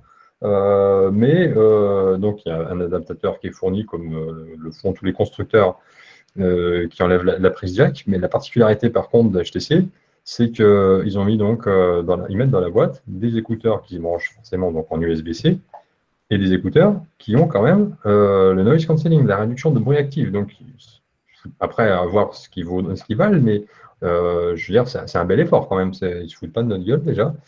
Et après, bon, il est IP67 de mémoire. Il me semble que c'est le premier chez HTC qui a cette certification. Et les HTC n'étaient pas étanches, il me semble pas. Hein. Non. Voilà, et donc HTC a annoncé, donc, alors il coûtera 159 € et sera disponible dans quelques jours, là, c'est début juin, donc ça ne va pas tarder. Alors pour ce qui est des specs, c'est le traditionnel dans le haut de gamme de cette année, hein, le Snap 835, c'est un Dragon 835, 64 Go. Bon, ils ne font pas les 128 comme le Essential Phone dont on a parlé en début d'émission, puis la batterie 3000 mAh, mais par contre, HTC a d'ores et déjà annoncé que les mises à jour seraient suivies pendant au moins 2 ans. Donc, il y aura donc forcément Android O qui va arriver, et donc PQ aussi. Pardon, peut-être. Alors, PQ, il n'y a pas d'interrogation pour l'instant. Alors, si tu commences à piquer les vannes de Seb, on est mal. Julien, oui. Oui, attends, j'ai une conversation là chez Snapdragon qui est. Oui, bonjour, oui, je voudrais commander des Snapdragon, le dernier modèle. Ah oui, mais vous comprenez, on fournit Samsung. Non, mais c'est pour HTC. Ah, c'est bon, on a une palette. On a une dizaine. On peut vous fournir pour l'année. Il n'y a pas de souci pour vous. C'est open. Bon, on verra. On est méchants. On est méchants parce que HTC, c'est très, très triste. Bah, c'est moi, j'ai démarré avec ça sur Android. Hein. C'est un crève-cœur. Ce qui est triste, c'est que par rapport à ce qui est de ce HTC U11, il aurait juste suffi un beau design, quoi. Parce que quand on voit, le nom. Comment ? Le nom U11, tu peux pas. Ouais, bon, ça encore, bon, le nom, je t'en fous, t'achètes pas un smartphone. Ouais. Mais ce que je veux dire, c'est que là, le design, il fait trop saut 2014, quoi, tu vois. Et quand tu vends ton appareil 759 €, ça passe plus. C'est ça aussi. Ouais. C'est pas possible, quoi. Et puis bon. Et le pire, c'est que dans tout ça, tu as raison, parce qu'on sent qu'il y a encore beaucoup de gens qui sont attachés à cette marque. C'est-à-dire que le constat que nous, on fait. Vas-y. Moi, je pense que le constat qu'on fait, il est partagé par plein de monde. C'est-à-dire qu'on troll au début et à la fin, on se dit toujours putain, mais merde, quoi, c'est pas possible. Ils doivent réagir, ils doivent trouver un truc, quoi. Et comme tu dis, il manque pas grand-chose. En fait, ils ont même pas besoin de sortir un truc extraordinaire. Un bon design, renouveler un bon design. Voilà, avec une tarifaire et puis voilà. Voilà, et un sense un peu revu et corrigé avec des belles améliorations. Ouais. Et voilà, et puis le capteur photo, on voit qu'ils savent faire, tu vois, le traitement photo derrière, ils savent faire. Ils sont bons, c'est des bons appareils, ils sont bons en photo, ils sont bons en audio. Voilà, techniquement, il n'y a rien à redire, c'est des très bons appareils. Mais comme l'était déjà le HTC 9, le HTC 8, le HTC 10, à chaque fois, c'était des bons appareils, mais bon, d'abord, on l'a dit à chaque fois, mais HTC communique très très mal de toute façon. Mais bon, voilà, c'est vrai que c'est dommage, mais oui, je te raconte une petite anecdote, c'est qu'il y a quelques années en arrière, moi, quand j'étais rédacteur pour MacMobi, donc c'était un site où on traitait de l'actualité des smartphones tous les jours. Et quand on avait le malheur d'être critique par rapport à HTC, Mais je te jure, on se prenait des volées de bois vert de la part des fans, parce qu'il y a quand même des fans de HTC en France, mais alors, je peux vous dire qu'ils ne sont pas commodes. On n'a jamais été embêté par les fans des autres marques quand on les critiquait. Par contre, les HTC, les fans d'HTC, on en était à la limite de la menace, parfois. Ah ben moi, tu sais, je vais même te dire autre chose. Quand j'étais rédacteur chez Android MT, puisque c'était une rédaction pro, tu vois, une fois, j'ai fait un papier sur les problèmes qu'avait HTC avec ses capteurs qui avaient été d'ailleurs démontrés. J'avais pris la vidéo de Marques Brownlee et j'avais étayé un petit peu tout ce qu'il avait dit et tout ça par rapport aux capteurs et ils avaient même changé de capteur pour prendre un truc Toshiba pas cher, voilà. On a eu un coup de fil de HTC, quoi, et de la relation presse de HTC qui nous a défoncé, quoi. Ah ouais. Puis moi, je me souviens aussi, toi et moi, on avait participé à l'émission le Hello Orange, enfin, l'amnésie des attachés de presse quand on leur parlait du Snapdragon 800, je sais plus combien. Le 810. Non, pas du tout, c'est pas vrai. Il fait pas. Cuisiner avec, non. Il a juste une fonction fer à repasser, mais c'est ça, à part ça. Enfin bon, allez, on va basculer sur un autre univers. On a beaucoup parlé de Google, mais on va maintenant parler d'un autre univers. Ça fait longtemps en plus qu'on n'en a pas parlé dans cette émission. C'est Microsoft, parce que Microsoft a juste fait quand même 3 conférences ce mois-ci. Donc, ils étaient en forme. Ils avaient beaucoup de choses à dire. Et on va commencer tout de suite, mon petit Julien, avec donc Windows 10. Donc, alors attends, tu t'es trompé, c'est Windows RT dans le vrai nom. Allez hop, ça troll d'entrée de jeu.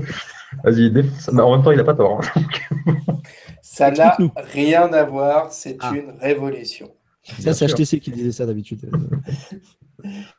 Alors, non, oui, RT. Non, oui, c'est bon, ça se tient. Avec Juju, c'est qu'il part sur ça n'a rien à voir, les mecs, je vais tous vous expliquer. Bon, vous n'avez pas tort. Comment dire. En même temps, vas-y. C'est pas proprement dit une version light de Windows 10, quoique. Je pense que tu voulais dire c'est triste, mais vas-y, continue.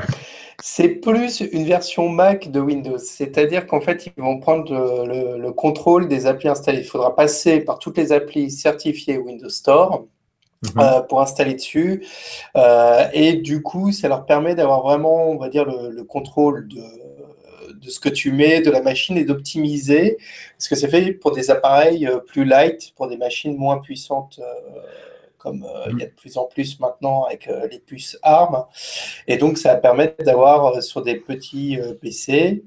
Il n'y aura pas grand-chose à contrôler alors. Attends, juste une petite chose. Ce que tu as dit juste avant, pour moi, c'est la best punchline ever. Voilà. Windows 10 S, c'est comme Mac. Oui, dans le sens où en ayant la main mise, ça permet de mieux contrôler. Effectivement, ça permet de mieux optimiser et on va moins partir comme ceux qui installent des putains de trucs en pirate et qui après disent non, oh, mon Windows il marche pas. Je comprends pas. J'ai installé After Effects 1000 et avec moins giga de mémoire vive, ça marche pas. Je comprends pas. Donc voilà. Donc du coup, oui. Ça offre plus de simplicité et de sécurité, tout simplement. Simplicité, sécurité, et voilà, oui, c'est pour marcher sur des petites configs. Fraternité. Windowsité. Non, mais c'est fait pour marcher sur des petites configs, et à la limite, c'est pas mal, parce qu'il y a de plus en plus de gens maintenant, enfin, pour un peu, qui s'achètent encore des ordinateurs portables, mais ça revient un peu via la tablette qui baisse, et qui vont acheter des trucs moins puissants, ça leur permettra d'avoir quand même quelque chose qui tourne bien. Donc, oui, on a avec Chrome OS, avec les Chromebooks, des appareils assez simples techniquement, au niveau de l'OS, finalement, il y a un alors oui, on t'a dit, mais ce que je voudrais que Juju nous explique, parce que c'est tellement bien pensé chez Microsoft qu'il a été jusqu'au bout, c'est comment ça se fait que tout ce que tu es en train de me dire, c'est cohérent et qu'ils te fournissent, et qu'ils te présentent ce Windows 10 S avec des machines qui coûtent aussi cher que des Mac. Ah oui, alors non, Mathieu, je vais te dire un truc. Je me suis fait la même réflexion au début quand j'ai vu le prix du Surface Laptop dont on va parler après. Voilà. Mais le truc, quand même, qu'il faut être honnête et préciser la chose, c'est que quand ils ont présenté Windows 10 S, ils ont indiqué qu'ils avaient déjà des partenariats avec 7 constructeurs que je vais vous citer, c'est Acer, Asus, Dell, Fujitsu, Hewlett-Packard, Samsung et Toshiba, et que très rapidement, dès l'été, ces constructeurs proposeront des machines intégrant Windows 10 S dont le prix va démarrer à $189. c'est ces appareils-là qui seront en fait réellement des concurrents en Chromebook, pas le Surface Laptop. Effectivement, à ce niveau-là, il va falloir repasser. Mais donc, Alors, s'il y a Fujitsu, je dis plus rien. Non, mais aujourd'hui, quand tu vois ce que tu peux faire tourner, enfin, honnêtement, un petit ordinateur pas trop puissant avec tout ce qu'il y a en amont et l'utilisation qu'ont les gens, c'est largement suffisant. Bah oui, surtout Donc, que enfin, il y a beaucoup de gens, de toute manière, pour qui l'usage d'un ordinateur, les usages qu'ils ont de leur ordinateur se limitent au navigateur, finalement. Ouais. Donc, plus quelques applis. Donc, ça fait sens. Moi, non, je ne pense pas que ce soit une mauvaise idée. Moi, je trouve que c'est bien de proposer ça en complément de ce qui existe déjà. Tu vois, ça aurait été en remplacement, que ça devienne The Windows 10, que ce soit que ça. Non, ça n'était pas possible. Mais là, dans la mesure où ça vient en complément, pourquoi pas. Et donc, du coup, Windows il y aura donc, dans ce Windows Store, il y aura donc iTunes qui va arriver. Donc pour les gens qui ont des produits Apple à la maison, ils pourront utiliser ces ordinateurs, ce qui n'était pas gagné au début, hein, parce que quand Windows 10 S a été présenté, il y a eu plusieurs articles en disant ouais, mais déjà s'il n'y a pas iTunes, déjà pour les gens qui ont du Apple, ça va être compliqué. Ouais, mais finalement, il y aura. Et la chose qui était encore plus étonnante, c'est que dans ce Windows Store, on trouve déjà 3 distributions de Linux, c'est-à-dire les 3 plus populaires. En plus, c'est Ubuntu, Fedora et SUSE. Donc là, c'est une belle ouverture là, de la part de Microsoft et Juju. Ouais, c'est une belle ouverture et alors, très pratique pour ceux qui veulent se lancer un petit peu dans le monde magique de Linux. Ubuntu, enfin moi c'est celui que j'ai testé dans ma prime jeunesse quand je voulais me la péter un peu, genre je suis informaticien quoi. C'est très bien pour ceux qui veulent un peu tâter de ce monde-là. Alors après, honnêtement, je reste sceptique sur le fait vraiment de se tourner vers Linux pour le commun des mortels, si ce n'est que ça marche. Linux marche super bien. Et justement, sur des machines avec des petites configurations techniques, c'est un OS qui convient très très bien. Moi, je me souviens que j'avais installé Ubuntu sur un Dell, les netbooks de l'époque, le Mini 9, et de fait, ça fonctionnait nickel. Mathieu, oui. Mais les mecs, le problème, c'est que c'est pas Linux le problème. C'est iTunes, cette usine à gaz là, qui te bouffe au moins 1 giga de RAM à lui tout seul. Oui, mais le problème, c'est que pour les gens qui ont des produits Apple et qui auront cet ordinateur-là, ils en auront besoin, ne serait-ce que pour Apple Music déjà. Ah oui, mais tu ne feras que ça. Dès que tu vas lancer iTunes, tu auras un PC monotâche. Et tu feras ça et c'est tout. Et toi, Sébastien, qui est pour défendre Apple dans cette émission, le fait d'avoir iTunes sur ce genre de machine, c'est plutôt une bonne nouvelle. Ouais, c'est une bonne nouvelle, mais écoute, moi je vais pas utiliser iTunes sous Windows. D'accord. Voilà, comme ça c'est dit au moins. Et Gilou, il est parti vomir. Apple Music sous Android, c'est un peu je trouve que c'est un peu dommage que les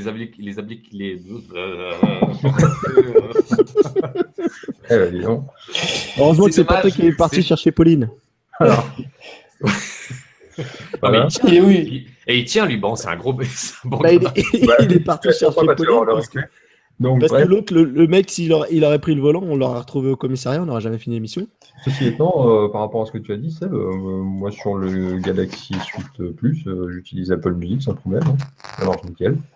Ouais, mais je trouve que l'interface, ils ont repris l'interface qui doit être, je pense que c'est Google aussi qui leur impose, c'est la même interface que tu trouves sur le Play Store. C'est-à-dire que tu dois aller à gauche, que c'est vrai exactement la même interface que tu as sur le Play Store. C'est pas du tout la même interface que tu as sur iOS. Donc, c'est ça que je trouve un petit peu dommage. Ça veut dire que soit c'est imposé, soit c'est le développeur qui n'a pas voulu se faire chier, bon, je sais pas. D'accord.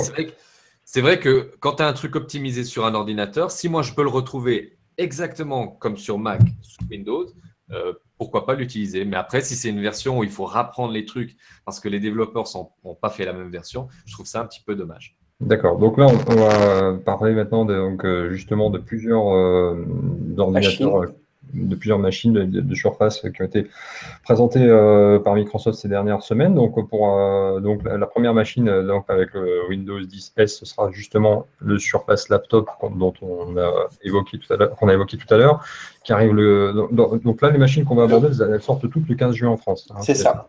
Voilà. Donc, la Surface Laptop, disponible en 3 couleurs, or, bordeaux et bleu. Effectivement, le prix pique un peu, 1150 €. Après, moi, ce que je trouve intéressant, c'est que c'est compatible avec le Surface Pen et Surface Dial. C'est plutôt cool. Ouais. Le truc, c'est que pour moi, en plus, quand tu vas acheter cette machine-là, il faut au moins compter la petite somme que tu vas faire pour débrider ton Windows. Parce que c'est clair que c'est des machines enfin, Windows 10 S, c'est un peu, c'est inconcevable de tourner sur des machines qui peuvent faire largement mieux, en fait. J'entends Mathieu, tu sous-entends après que les gens achètent Windows. Enfin bon, bref. Oui, mais Moi, j'en ai déjà acheté quand c'était à 30 €, 50 €.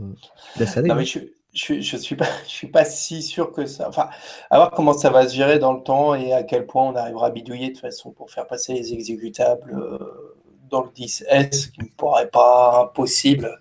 C'est Windows, ils sont spécialistes des backdoors. T'as qu'à demander au monde entier récemment. Ils en ont profité. WannaCry, bisous. Non, mais c'est sûr que tu pourras faire tourner les applications dessus.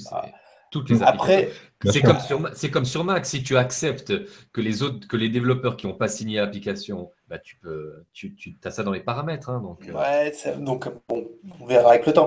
Après, le laptop en soi, bon, le prix. Alors, déjà, la bonne nouvelle, c'est que le prix est quand même à peu près collé au prix américain. Donc, pour une fois, on se prend pas. Si, parce que, avec les taxes. Le dollar est en hausse. Le dollar est en hausse et rajoute les taxes. C'est ça, parce que le prix est toujours à 999 $. C'était hors taxe. Donc, si on rajoute la TVA, c'est ça. Pour une fois, on ne se prend pas une grosse douille, donc déjà, c'est pas mal. Non, le produit en soi est beau. C'est J'inclus juste une question dans ce que tu vas répondre, Juju. Je te coupe juste la parole parce que j'ai une question à vous poser et que même si Teddy et Seb voulaient répondre, ça m'intéresse. Est-ce que vous ne trouvez pas quand même que c'est un peu un retour en arrière? Microsoft prône l'hybride. Tu vois, ils montrent que le chemin, c'est le PC qui peut devenir tactile, qui peut devenir une tablette, tu vois, avec le Surface Book. Autant j'ai compris l'évolution Surface Pro, Surface Book. Autant je comprends pas que tu as les mecs qui reviennent en arrière, qui disent on peut pas finalement retirer l'écran. Mais il est tactile. Après, mais bon.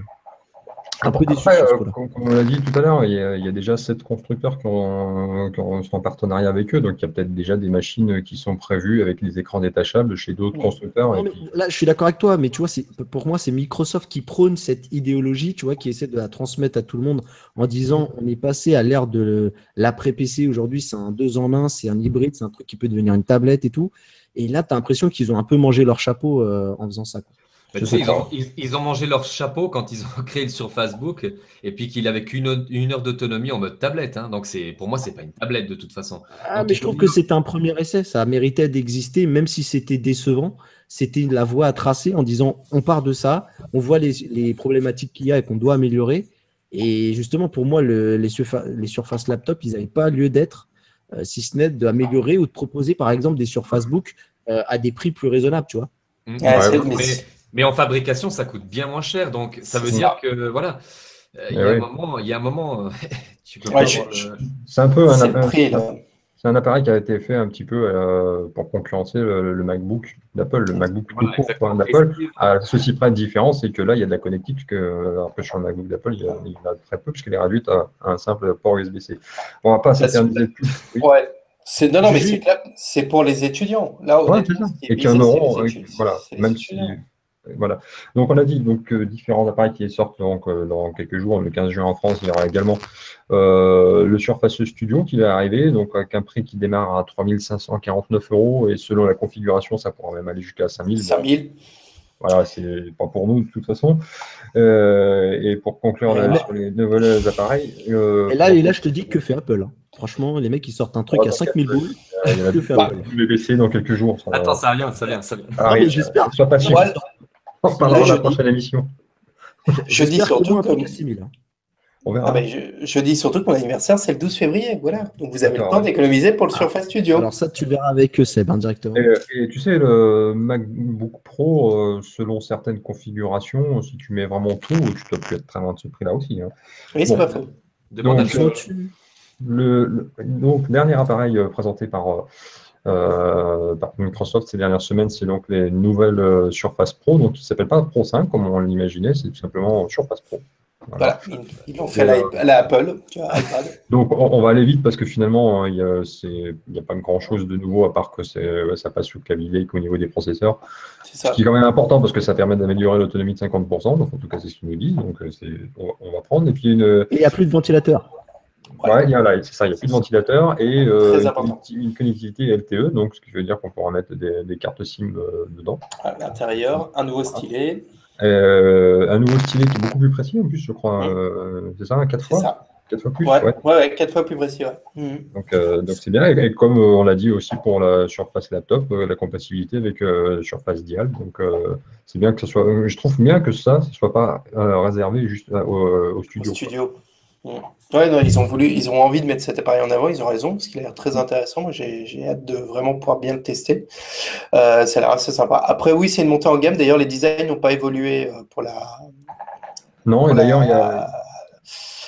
Zut. Il y a les nouveaux claviers et ce qui est bien, il faut noter, parce que c'est à chaque fois le cas avec Microsoft, c'est que les nouveaux claviers sont à chaque fois compatibles avec les générations précédentes. Donc ça, c'est cool, quoi. Depuis la 3. Voilà. Mais là, en l'occurrence, oui, donc il sera Pro 3 et Pro 4 pourront utiliser ce. Et pareil pour le stylet. Pareil pour le stylet. Ouais. Et juste pour conclure sur ce sujet, pour donner une idée des tarifs, pour l'instant, je les ai qu'en dollars. Donc, la configuration de base avec 128 Go de SSD et un Core M3, c'est 799 $. La version intermédiaire, on va dire, avec 256 Go de SSD et un Core i5, on est à 1299 $. Et puis allez, on se fait plaisir pour ceux qui ont les moyens et qui ne se refusent rien. Avec 1 Tera de SSD, on monte jusqu'à 2699 $. Je ne pense pas qu'ils en vendent des masses de cette version-là. Bon, là tu es en i7. Hein. Oui, c'est du Core i7. J'ai oublié de préciser. Là, c'est du Core i7. Ah ouais, là, tu fais tourner des bons jeux là déjà. Hein. C'est pas faux. Et puisqu'on en est en train de parler donc, de Microsoft, toi tu es là aussi pour défendre BlackBerry. Ouais, c'est un mot très rapide du BlackBerry Key-One. Pourquoi on en parle? Simplement parce que au moment où on enregistre cette émission, le BlackBerry Key-One arrive en France après-demain. Donc on est en plein dans l'actu. Alors ça arrive donc après-demain donc dans les magasins Leak, au BHV et aux Galeries Lafayette, et dans un premier temps. Et ensuite il y aura donc chez les distributeurs classiques comme Amazon, Cdiscount, etc. et les opérateurs. Donc donc on sera amené sans doute à le voir quand même plus qu'on imaginait peut-être au départ. Et d'ailleurs, la sortie aux États-Unis et au Canada a été décalée d'un mois. Donc, pourquoi? Eh bien, parce qu'il y a beaucoup de précommandes et qu'ils veulent pouvoir fournir tout le monde. Et oui. Voilà. Et donc, ils avaient besoin de ce temps supplémentaire pour augmenter. De 12 appareils. Ils avaient besoin de ce temps supplémentaire pour augmenter les capacités de production. Juste avant qu'on bascule la dernière partie de l'émission qui est sur Apple, Mathieu, qui l'a eu en main, ce BlackBerry Key-One, en toute honnêteté, t'en as pensé quoi? Écoute, très sympa. Très sympa, un peu massif, mais bon, c'est un peu à l'image des appareils de BlackBerry, donc ça choque pas. En même temps, bon, bah, c'est massif, mais c'est pas désagréable en main. On sent qu'ils ont quand même travaillé leurs produits, ça c'est cool. J'aime beaucoup les interactions, les possibilités du clavier. Où tu appuies par exemple sur une lettre, tu restes appuyé sur le B, ça t'ouvre le navigateur parce que c'est browser en anglais. Le F, Facebook, tu as des choses comme ça. Tu peux scroller aussi avec le clavier. Donc, qui évite de toucher l'écran tactile. Le problème étant, c'est que pour beaucoup de gens avec qui j'étais, notamment avec Johan, JB de The Collection. Je te coupe deux secondes par rapport à ça, parce que cette vidéo, il faut aller la voir sur la chaîne de Rester Connecté. Il y a un moment qui est magique. Puisque, souvenez-vous, on a reçu JB de The Collection, cette émission, qui nous avait parlé de BlackBerry à un moment donné. Et tu as remis l'extrait d'ailleurs donc de cette émission dans ta vidéo. Voilà. Oui, j'ai fait ça. Je vous dis juste ça, allez voir la vidéo, ça vaut le coup. Le contraste entre voilà, et comme quoi il y a des fois, comme on dit, enfin, mieux de fermer sa gueule. Et oui, c'est vrai. Oui, il y a que les cons qui ne changent pas d'avis. Aussi, on va le dire comme ça, c'est plus positif, t'as raison. Non, mais écoute, pour le coup, quand même, les gens sont quand même assez unanimes pour dire que peut-être l'ère du clavier physique a fait son chemin et que j'ai un peu peur pour ça. Par contre, dans les commentaires, on sent qu'il y a quand même encore des grosses communautés. Si vous regardez la vidéo, je vous invite à juste jeter un œil sur les commentaires parce que on fait partie des rares chaînes où il n'y a pas des commentaires trop cons. Les gens sont super intelligents et pertinents dans ce qu'ils racontent. Et je dis pas ça parce que c'est mes abonnés.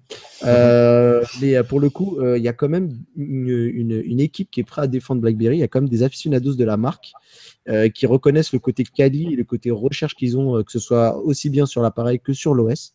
Et donc, écoute, ça va être intéressant de voir comment va évoluer cette marque qui est passée sous pavillon TCL, qui détient la marque Alcatel OneTouch. Ouais, moi, je suis assez confiant finalement pour eux, et d'autant plus que après, on peut douter éventuellement de la pertinence d'un clavier physique, mais toujours est-il qu'il y a une chose aussi qu'il faut préciser quand même, c'est que niveau design, il est chouette ce téléphone. Moi, je trouve franchement, et puis on voit la qualité de fabrication, elle est là. Hein, donc, bon. C'est ça, malheureusement, le prix est un peu élevé par rapport aux spécificités. Il est là, mon problème, c'est qu'on a une puce milieu de gamme dedans. Voilà. Et après, le dernier point que je voulais te dire aussi, le problème qui m'angoisse un peu chez BlackBerry, c'est que quand j'ai parlé un petit peu avec les gens de là-bas, ils sont persuadés qu'ils ont encore moyen de faire leur trou dans le monde professionnel. Et moi qui ai un peu le nez en plein dedans dans une grosse boîte du 440 et notamment avec qui j'ai discuté aussi, je pense qu'ils ne se rendent pas compte du fossé, du passage qu'il y a eu depuis que les entreprises ont commencé à adopter des iPhones ou de l'Android. Il va falloir qu'ils s'accrochent parce qu'en phase 2, ils ont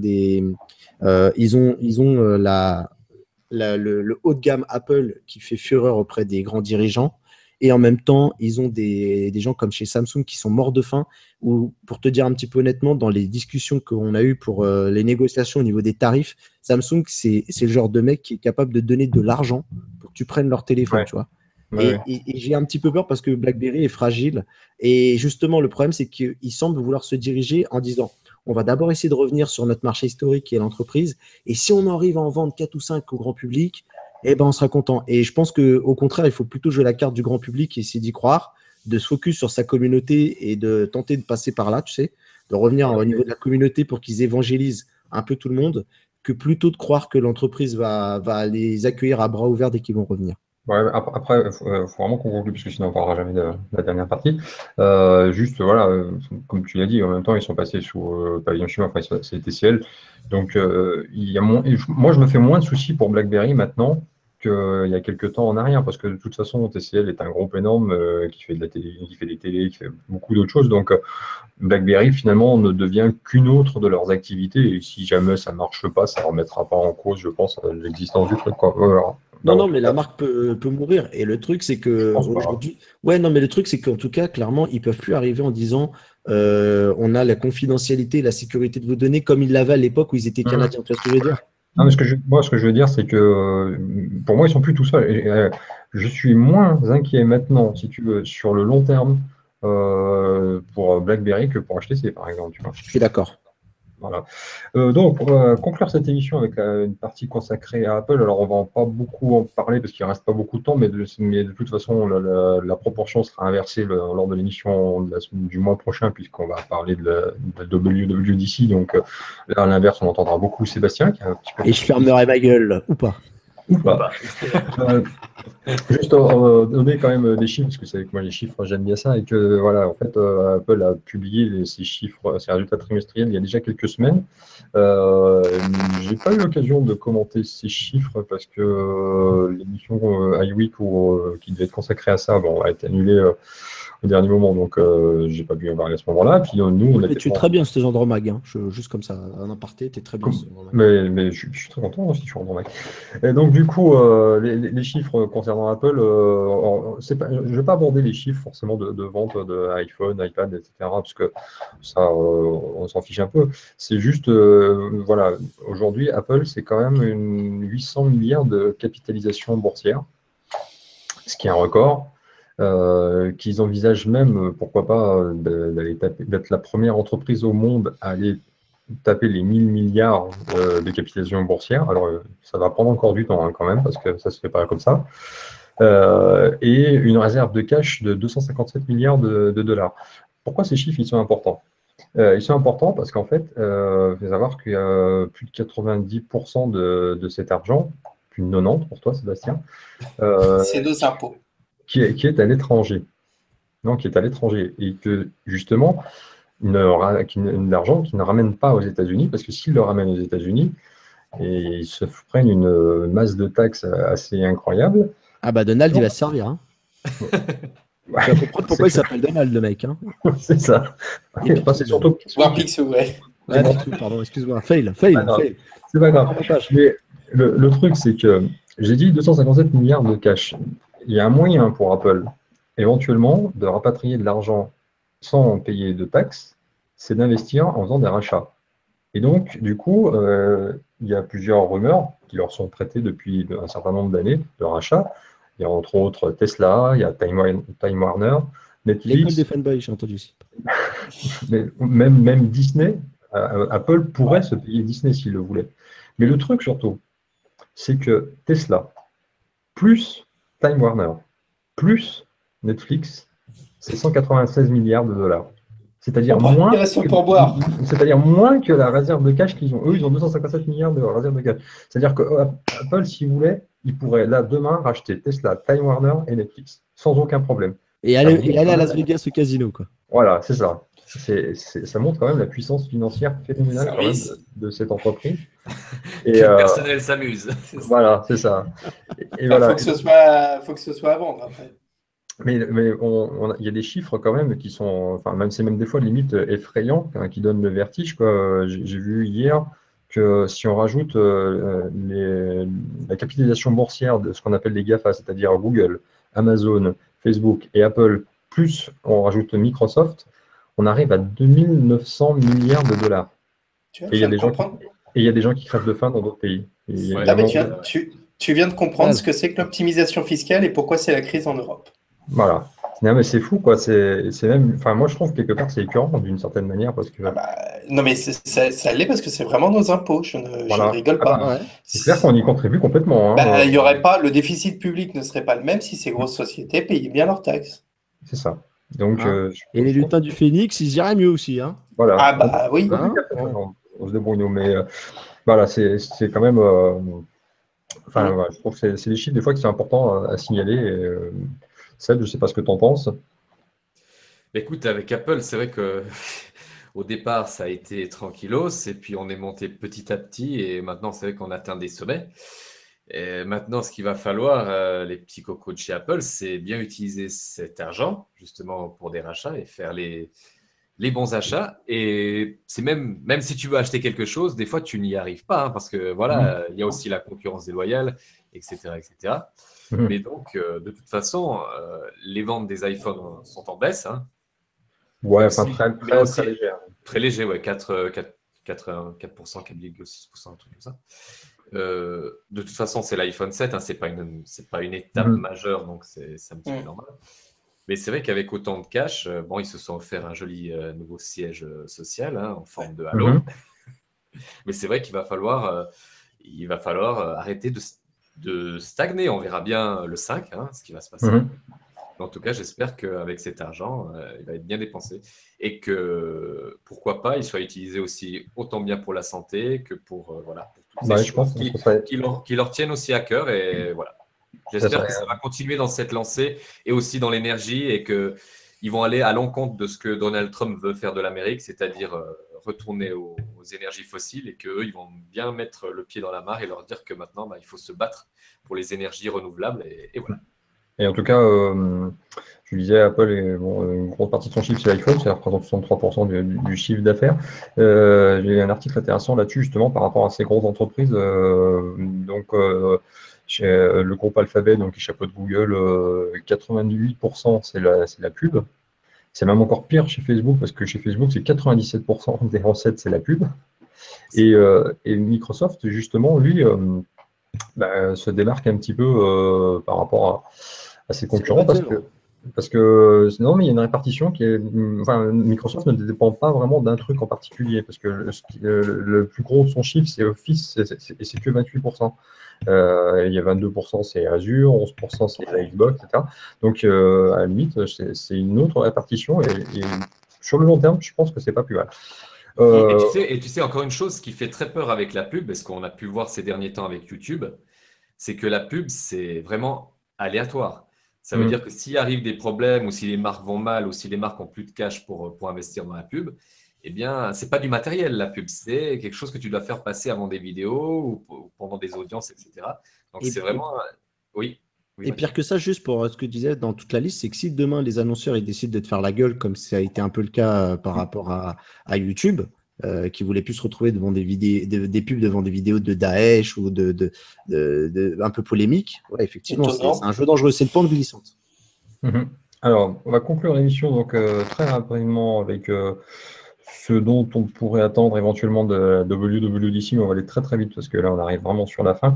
Bon, alors si on récapitule, au niveau de l'Apple TV, on pourrait avoir l'apparition de profils qui permettraient donc de pouvoir personnaliser le contenu de chacun. De prendre ta tête comme ça? Non, non mais c'est-à-dire d'avoir un profil comme sur Netflix. Pour chaque personne, voilà, chaque habitant de la maison, et de pouvoir personnaliser ainsi son contenu, et aussi peut-être l'officialisation de l'arrivée cet été d'Amazon Prime Video. Concernant iOS et la 4K aussi. La 4K ouais, mais ça, j'y crois moins, tu vois, parce que dans les, j'y crois pas non plus. Dans les rumeurs, la 4K, ça apparaît nulle part. Donc, bon, ça sera peut-être la bonne surprise, on verra. Au niveau d'iOS 11, donc, peut-être une refonte graphique, parce que c'est vrai que depuis iOS 7, la dernière remonte à iOS 7, donc ça fait quand même quelques années. Donc, mais je sais pas, j'ai plus tendance à croire que ça serait l'année prochaine, mais parce qu'en général, ils disaient que c'était tous les 5 ans, donc encore marque, là on y arrive. Au niveau de l'iPad, donc la capacité de peut-être afficher 4 fenêtres simultanément, peut-être le multitâche, mais enfin ça c'est un vieux serpent de mer, donc on a un peu de mal à y croire. Et alors ça, par contre, j'y crois beaucoup. Plusieurs rumeurs concernant une version avec un écran 10 pouces et demi. J'y crois pour la simple et bonne raison, c'est qu'il y a quelques jours, j'étais au MEDPI à Monaco et il y avait chez beaucoup d'accessoiristes déjà des coques d'iPad pour un format 10.5. Donc, si ces fabricants-là avaient dans les arrière-boutiques, on va dire, des coques de ce format-là, c'est qu'a priori, il va bel et bien arriver, et qu'il va arriver dans pas longtemps, et donc pourquoi pas dès la semaine prochaine. Et puis aussi peut-être une version, la version 2.0 de Siri qui pourrait être intégrée dans les applications tierces. Une enceinte domestique, je sais pas, tu y crois toi Sébastien, ça, pour répondre un peu justement Le haut-parleur Siri, tu veux dire? Ouais, voilà. Écoute, moi je pense parce que HomeKit fonctionne vraiment, vraiment bien, donc pourquoi pas? D'accord. Ça pourrait être une belle extension de HomeKit, en tout cas. Ouais, mais je pensais que moi, tout se serait centralisé sur l'Apple TV, ça, je comprends pas. En fait. Bah écoute, on verra. Tout centralisé sur l'Apple TV? Ouais, moi j'aurais vu ça comme ça. Le problème, c'est que l'Apple TV ne touche pas un marché assez grand. Ça veut dire que là, ce serait comme Google Home. Tu achètes le Google Home. Ouais, t'achètes le base. Non, mais c'est vrai, c'est un truc qui sert à ça. Ça veut dire que la personne qui veut faire ça achète ça, tu vois. C'est pas une Apple TV qui peut faire ça. Enfin, au niveau marketing, l'Apple TV, que ce soit l'iPad qui soit centralisé, c'est pas très vendeur. Ouais. Surtout pour le commun des mortels. Pas faux. Et pour donc dernière chose qu'on pourrait voir arriver lors de cette WWDC, c'est au niveau des Mac, avec peut-être la 3e génération du MacBook. Le MacBook, ouais. Peut-être Mac Pro, hein. Il faudrait vraiment qu'il le mette. Je sais pas, mais en tout cas, peut-être aussi l'arrivée de Kaby Lake, des processeurs Kaby Lake sur les MacBook Pro. Et puis, plus étonnant, apparemment, de plus en plus de rumeurs concordantes pour dire qu'il y aura un refresh du MacBook Air 13,3 pouces, donc il n'est pas mort finalement ce MacBook Air. Donc, ce qui pourrait faire le bonheur de beaucoup, parce qu'il y en a beaucoup qui gardent leur MacBook Air et qui n'ont pas réussi à trouver pour l'instant une autre machine qui leur convenait. Ouais, ils attendent le Retina, en tout cas. Voilà, donc ça pourrait, pourquoi pas, être une bonne idée, mais Et peut-être l'iPhone des 10 ans? Non, ça, je pense pas, honnêtement. Mais bon, pourquoi pas, on n'est pas là après. Tim Cook qui va se lâcher. Mais en même temps, c'est pas faux, hein, ce que tu dis, dans le sens où, concrètement, l'iPhone aura 10 ans lors de cette… puisqu'il avait été présenté en janvier 2007, mais il était réellement sorti au mois de juin de la même année 2007. Donc là, c'est vrai qu'il aura réellement 10 ans. Et les 4 premiers iPhones ont été présentés à la WWDC. C'est vrai aussi. Et je sais que Ellie est un peu, croit aussi à cette hypothèse, donc on verra. C'est aussi un espèce de cadeau pour Steve, quoi. Voilà. Donc la réponse, on l'aura la semaine prochaine. Moi, je dis la sortie d'un Apple, d'un ordinateur Apple ou d'un Macintosh. On verra bien. Ça serait. Ça, c'est En hommage. ouais. Ils ont pas envie qu'on conclue, hein, les gars, ça va apparemment. Si, il est tard. Bon, voilà, merci, laisse-moi terminer. Donc, du coup, je disais que de tout cela, on aura l'occasion d'en reparler dans l'émission du mois prochain qui arrivera très très vite, puisque là, on était un petit peu en décalage pour faire celle-ci, on est arrivé tard, mais du coup, je pense que vous aurez pas attendre très longtemps pour nous retrouver, pour qu'on parle de ça. On attendra sans doute aussi la présentation du OnePlus 5, compte tenu de l'invité qui sera avec nous. Et en parlant d'invité, on en avait un ce soir, mais qui est porté disparu. Gilou, on t'embrasse. Hein. Voilà, non, mais le problème, c'est qu'il est avec ma femme. Je ne serais pas, je m'inquiéterais quand même parce que c'est alors, il est avec la femme à moitié bourrée, tout va bien. C'est le côté filou, ça, c'est le côté filou. Ouais, c'est le côté filou, exactement. Donc, du coup, tu remarqueras que ni l'un ni l'autre ne te répondent. Hein, donc, bon, bref. En tout cas, si tu peux me laisser me connecter à ta webcam, là, s'il te plaît, je veux bien. Ah ouais, c'est vrai. Ça marche comment, on me quitte? C'est un invité un peu particulier que nous aurons eu aujourd'hui, en tout cas. Attendez. Il aime les high-tech. Oh merde, il fait froid en Suisse. Il fait vraiment froid. Non, mais t'as fait quoi? Tu t'es tapé une portugaise? C'est la foufoune. En tout cas, Gilles, merci d'avoir été avec nous. Ah oui, tiens, il nous entend pas, voilà. Ouais. Je disais Gilles, merci d'avoir été avec nous ce soir, en partie en tout cas. Merci à vous. Accueil, en tout cas, ça lag comme un port, on dirait ils sont en Alaska. Voilà, je sais pas. Enfin bref, pour ceux qui le veulent, ils peuvent aller sur ta chaîne YouTube qui s'appelle Gilou Filou, avec 2 L à chaque fois. Exact. Voilà. Voilà, et avec notamment des resto-vlogs. Enfin bon, c'est des contenus différents de ce que vous pouvez trouver si vous êtes des geeks. C'est pas du tout la même chose, mais c'est très intéressant aussi. Et puis en même temps, il y a quand même de la technologie dans tout ça, puisqu'il utilise des drones des fois dans ses vidéos. Enfin voilà. Il y a même Jojo qui est venu. Et des youtubeurs qui mangent une fondue, dis donc. Une fondue. Voilà, et donc notre ami Gilou qui fait aussi des vidéos Les Petits Suisses sur la chaîne de Mister Perrier, à qui on va aussi dire au revoir, Anti-Seb, et donc il y aura beaucoup de choses à nous raconter le mois prochain. Ouais, je me réjouis. En plus, c'est férié chez nous le 5, donc c'est. Oui, chez nous aussi d'ailleurs, ils font chier. Ah oui, chez vous aussi? Oui, c'est la Pentecôte. Voilà. C'est la Pentecôte, si vous avez aussi ça. La Pentecôte, oui, tout à fait. La Pentecôte, on a la côtelette aussi. Oui, je crois qu'il est temps que tu ailles te reposer. Oui, dis-moi. M'excuser, on a bu. Ça s'est pas vu. De vin blanc, ça s'est peut-être pas vu. Non, en tout cas, on tenait à s'excuser.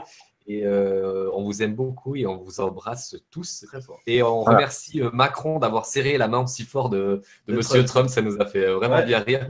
Ça, c'est vrai. Super belle action. Il ne lui a pas serré que la main. Ouais, c'est marrant, un Macron qui sert un Macron, c'est incroyable. Joli. En tout cas, c'était aussi marrant de le voir balancer à Poutine ces 4 vérités tranquillement, sereinement. Oui, ça fait plaisir. Ça fait plaisir. Voilà, c'est pas mal. Enfin bref, on n'est pas là pour parler de politique parce qu'on s'écarte complètement. Juste pour dire que sur la chaîne de Mister Pay, il y aura sans doute probablement un test du Xperia XZ Premium que tu as déballé juste avant. Et je voulais parler de ça pour les simples raisons, c'est que moi j'ai vu un test qui m'a étonné d'ailleurs de ce téléphone. Je recommande pour les youtubeurs d'aller voir cette vidéo parce que c'est vrai que ça permet aussi de faire des choses sympas, notamment avec le mode de ralenti en 960 fps. Bref, ça peut avoir un côté cool. Mais le truc surtout que je voulais dire, c'est que ce test, je l'ai vu sur une chaîne YouTube allemande, je comprends l'allemand, j'ai cette chance-là, qui s'appelle Curved, donc CURVED. Et franchement, les tests de smartphone qu'ils font, il faut aller les voir, ils sont vraiment très très sympas, très complets. Et souvent, ils ont les appareils un peu avant tout le monde. Donc du coup, c'est toujours assez intéressant. Et ils sont Angela Merkel recommandés. Comment? Tu nous as caché ça, que tu parlais allemand. Oui, j'ai fait 6 ans d'allemand. Et j'ai travaillé pendant 3 ans. Oui, bien sûr. Et j'ai Et travaillé il aime Angela Merkel. J'ai travaillé pendant 3 ans avec des Allemands, d'ailleurs. Enfin, bref, et des Allemandes. Des Allemandes. On va dire au revoir également à notre ami Mathieu, qu'on retrouve sur la chaîne YouTube, donc restez connectés. Puis donc sur Watch TV tous les lundis de 20h à 20h30 dans Dromag, sur Restez connectés. Il va y avoir beaucoup de choses aussi qui arrivent. J'ai vu que tu avais reçu des Galaxy A5 et A3 et c'est quoi l'autre smartphone que j'ai vu aussi que tu avais? G5 et G5 Plus. Alors, sachant qu'à mon avis, tout ça, j'aurai peut-être pas le temps de faire les tests parce qu'on me les laissera sans doute pas assez de temps. Donc, je vais essayer d'en faire quelques-uns, mais l'idée, c'était d'en mettre aussi pour Andromag. Et puis, écoute, moi, j'ai envie juste de dire que je fais un peu de propagande, que j'attends la prochaine vidéo de Mister Perrier qui devrait être le test de One to Switch, normalement. Je l'attends avec impatience. Voilà. D'accord, ok. Et puis on t'en retrouve avec grand plaisir le mois prochain. Je pense que tu vas essayer de te faire plaisir avec la WWDC. Et on va également dire au revoir à notre ami Julien de Brillementaire de cette émission qui a pu parler de Microsoft, ça faisait longtemps qu'il est content. Tu vas pouvoir nous faire un montage rapidement, tu penses? Parce que, Je table sur jeudi si les dieux sont avec nous.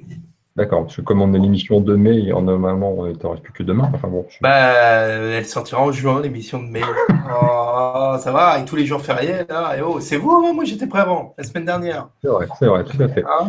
Avant de se dire au revoir, on va également dire un grand merci donc à Greg du JT Geek, le partenaire de cette émission, et à Nicolas Beau, le community manager et directeur artistique de cette émission. Quant à moi, vous me retrouvez souvent dans Andromag en ce moment sur Watch TV. J'ai un peu l'impression que le mercato a commencé chez Watch sans qu'on me prévienne. Non, mais quelque chose me dit qu'il faudrait que tu réserves ton lundi. Ouais, c'est ça. C'est bien comme ça que j'avais cru comprendre la chose aussi.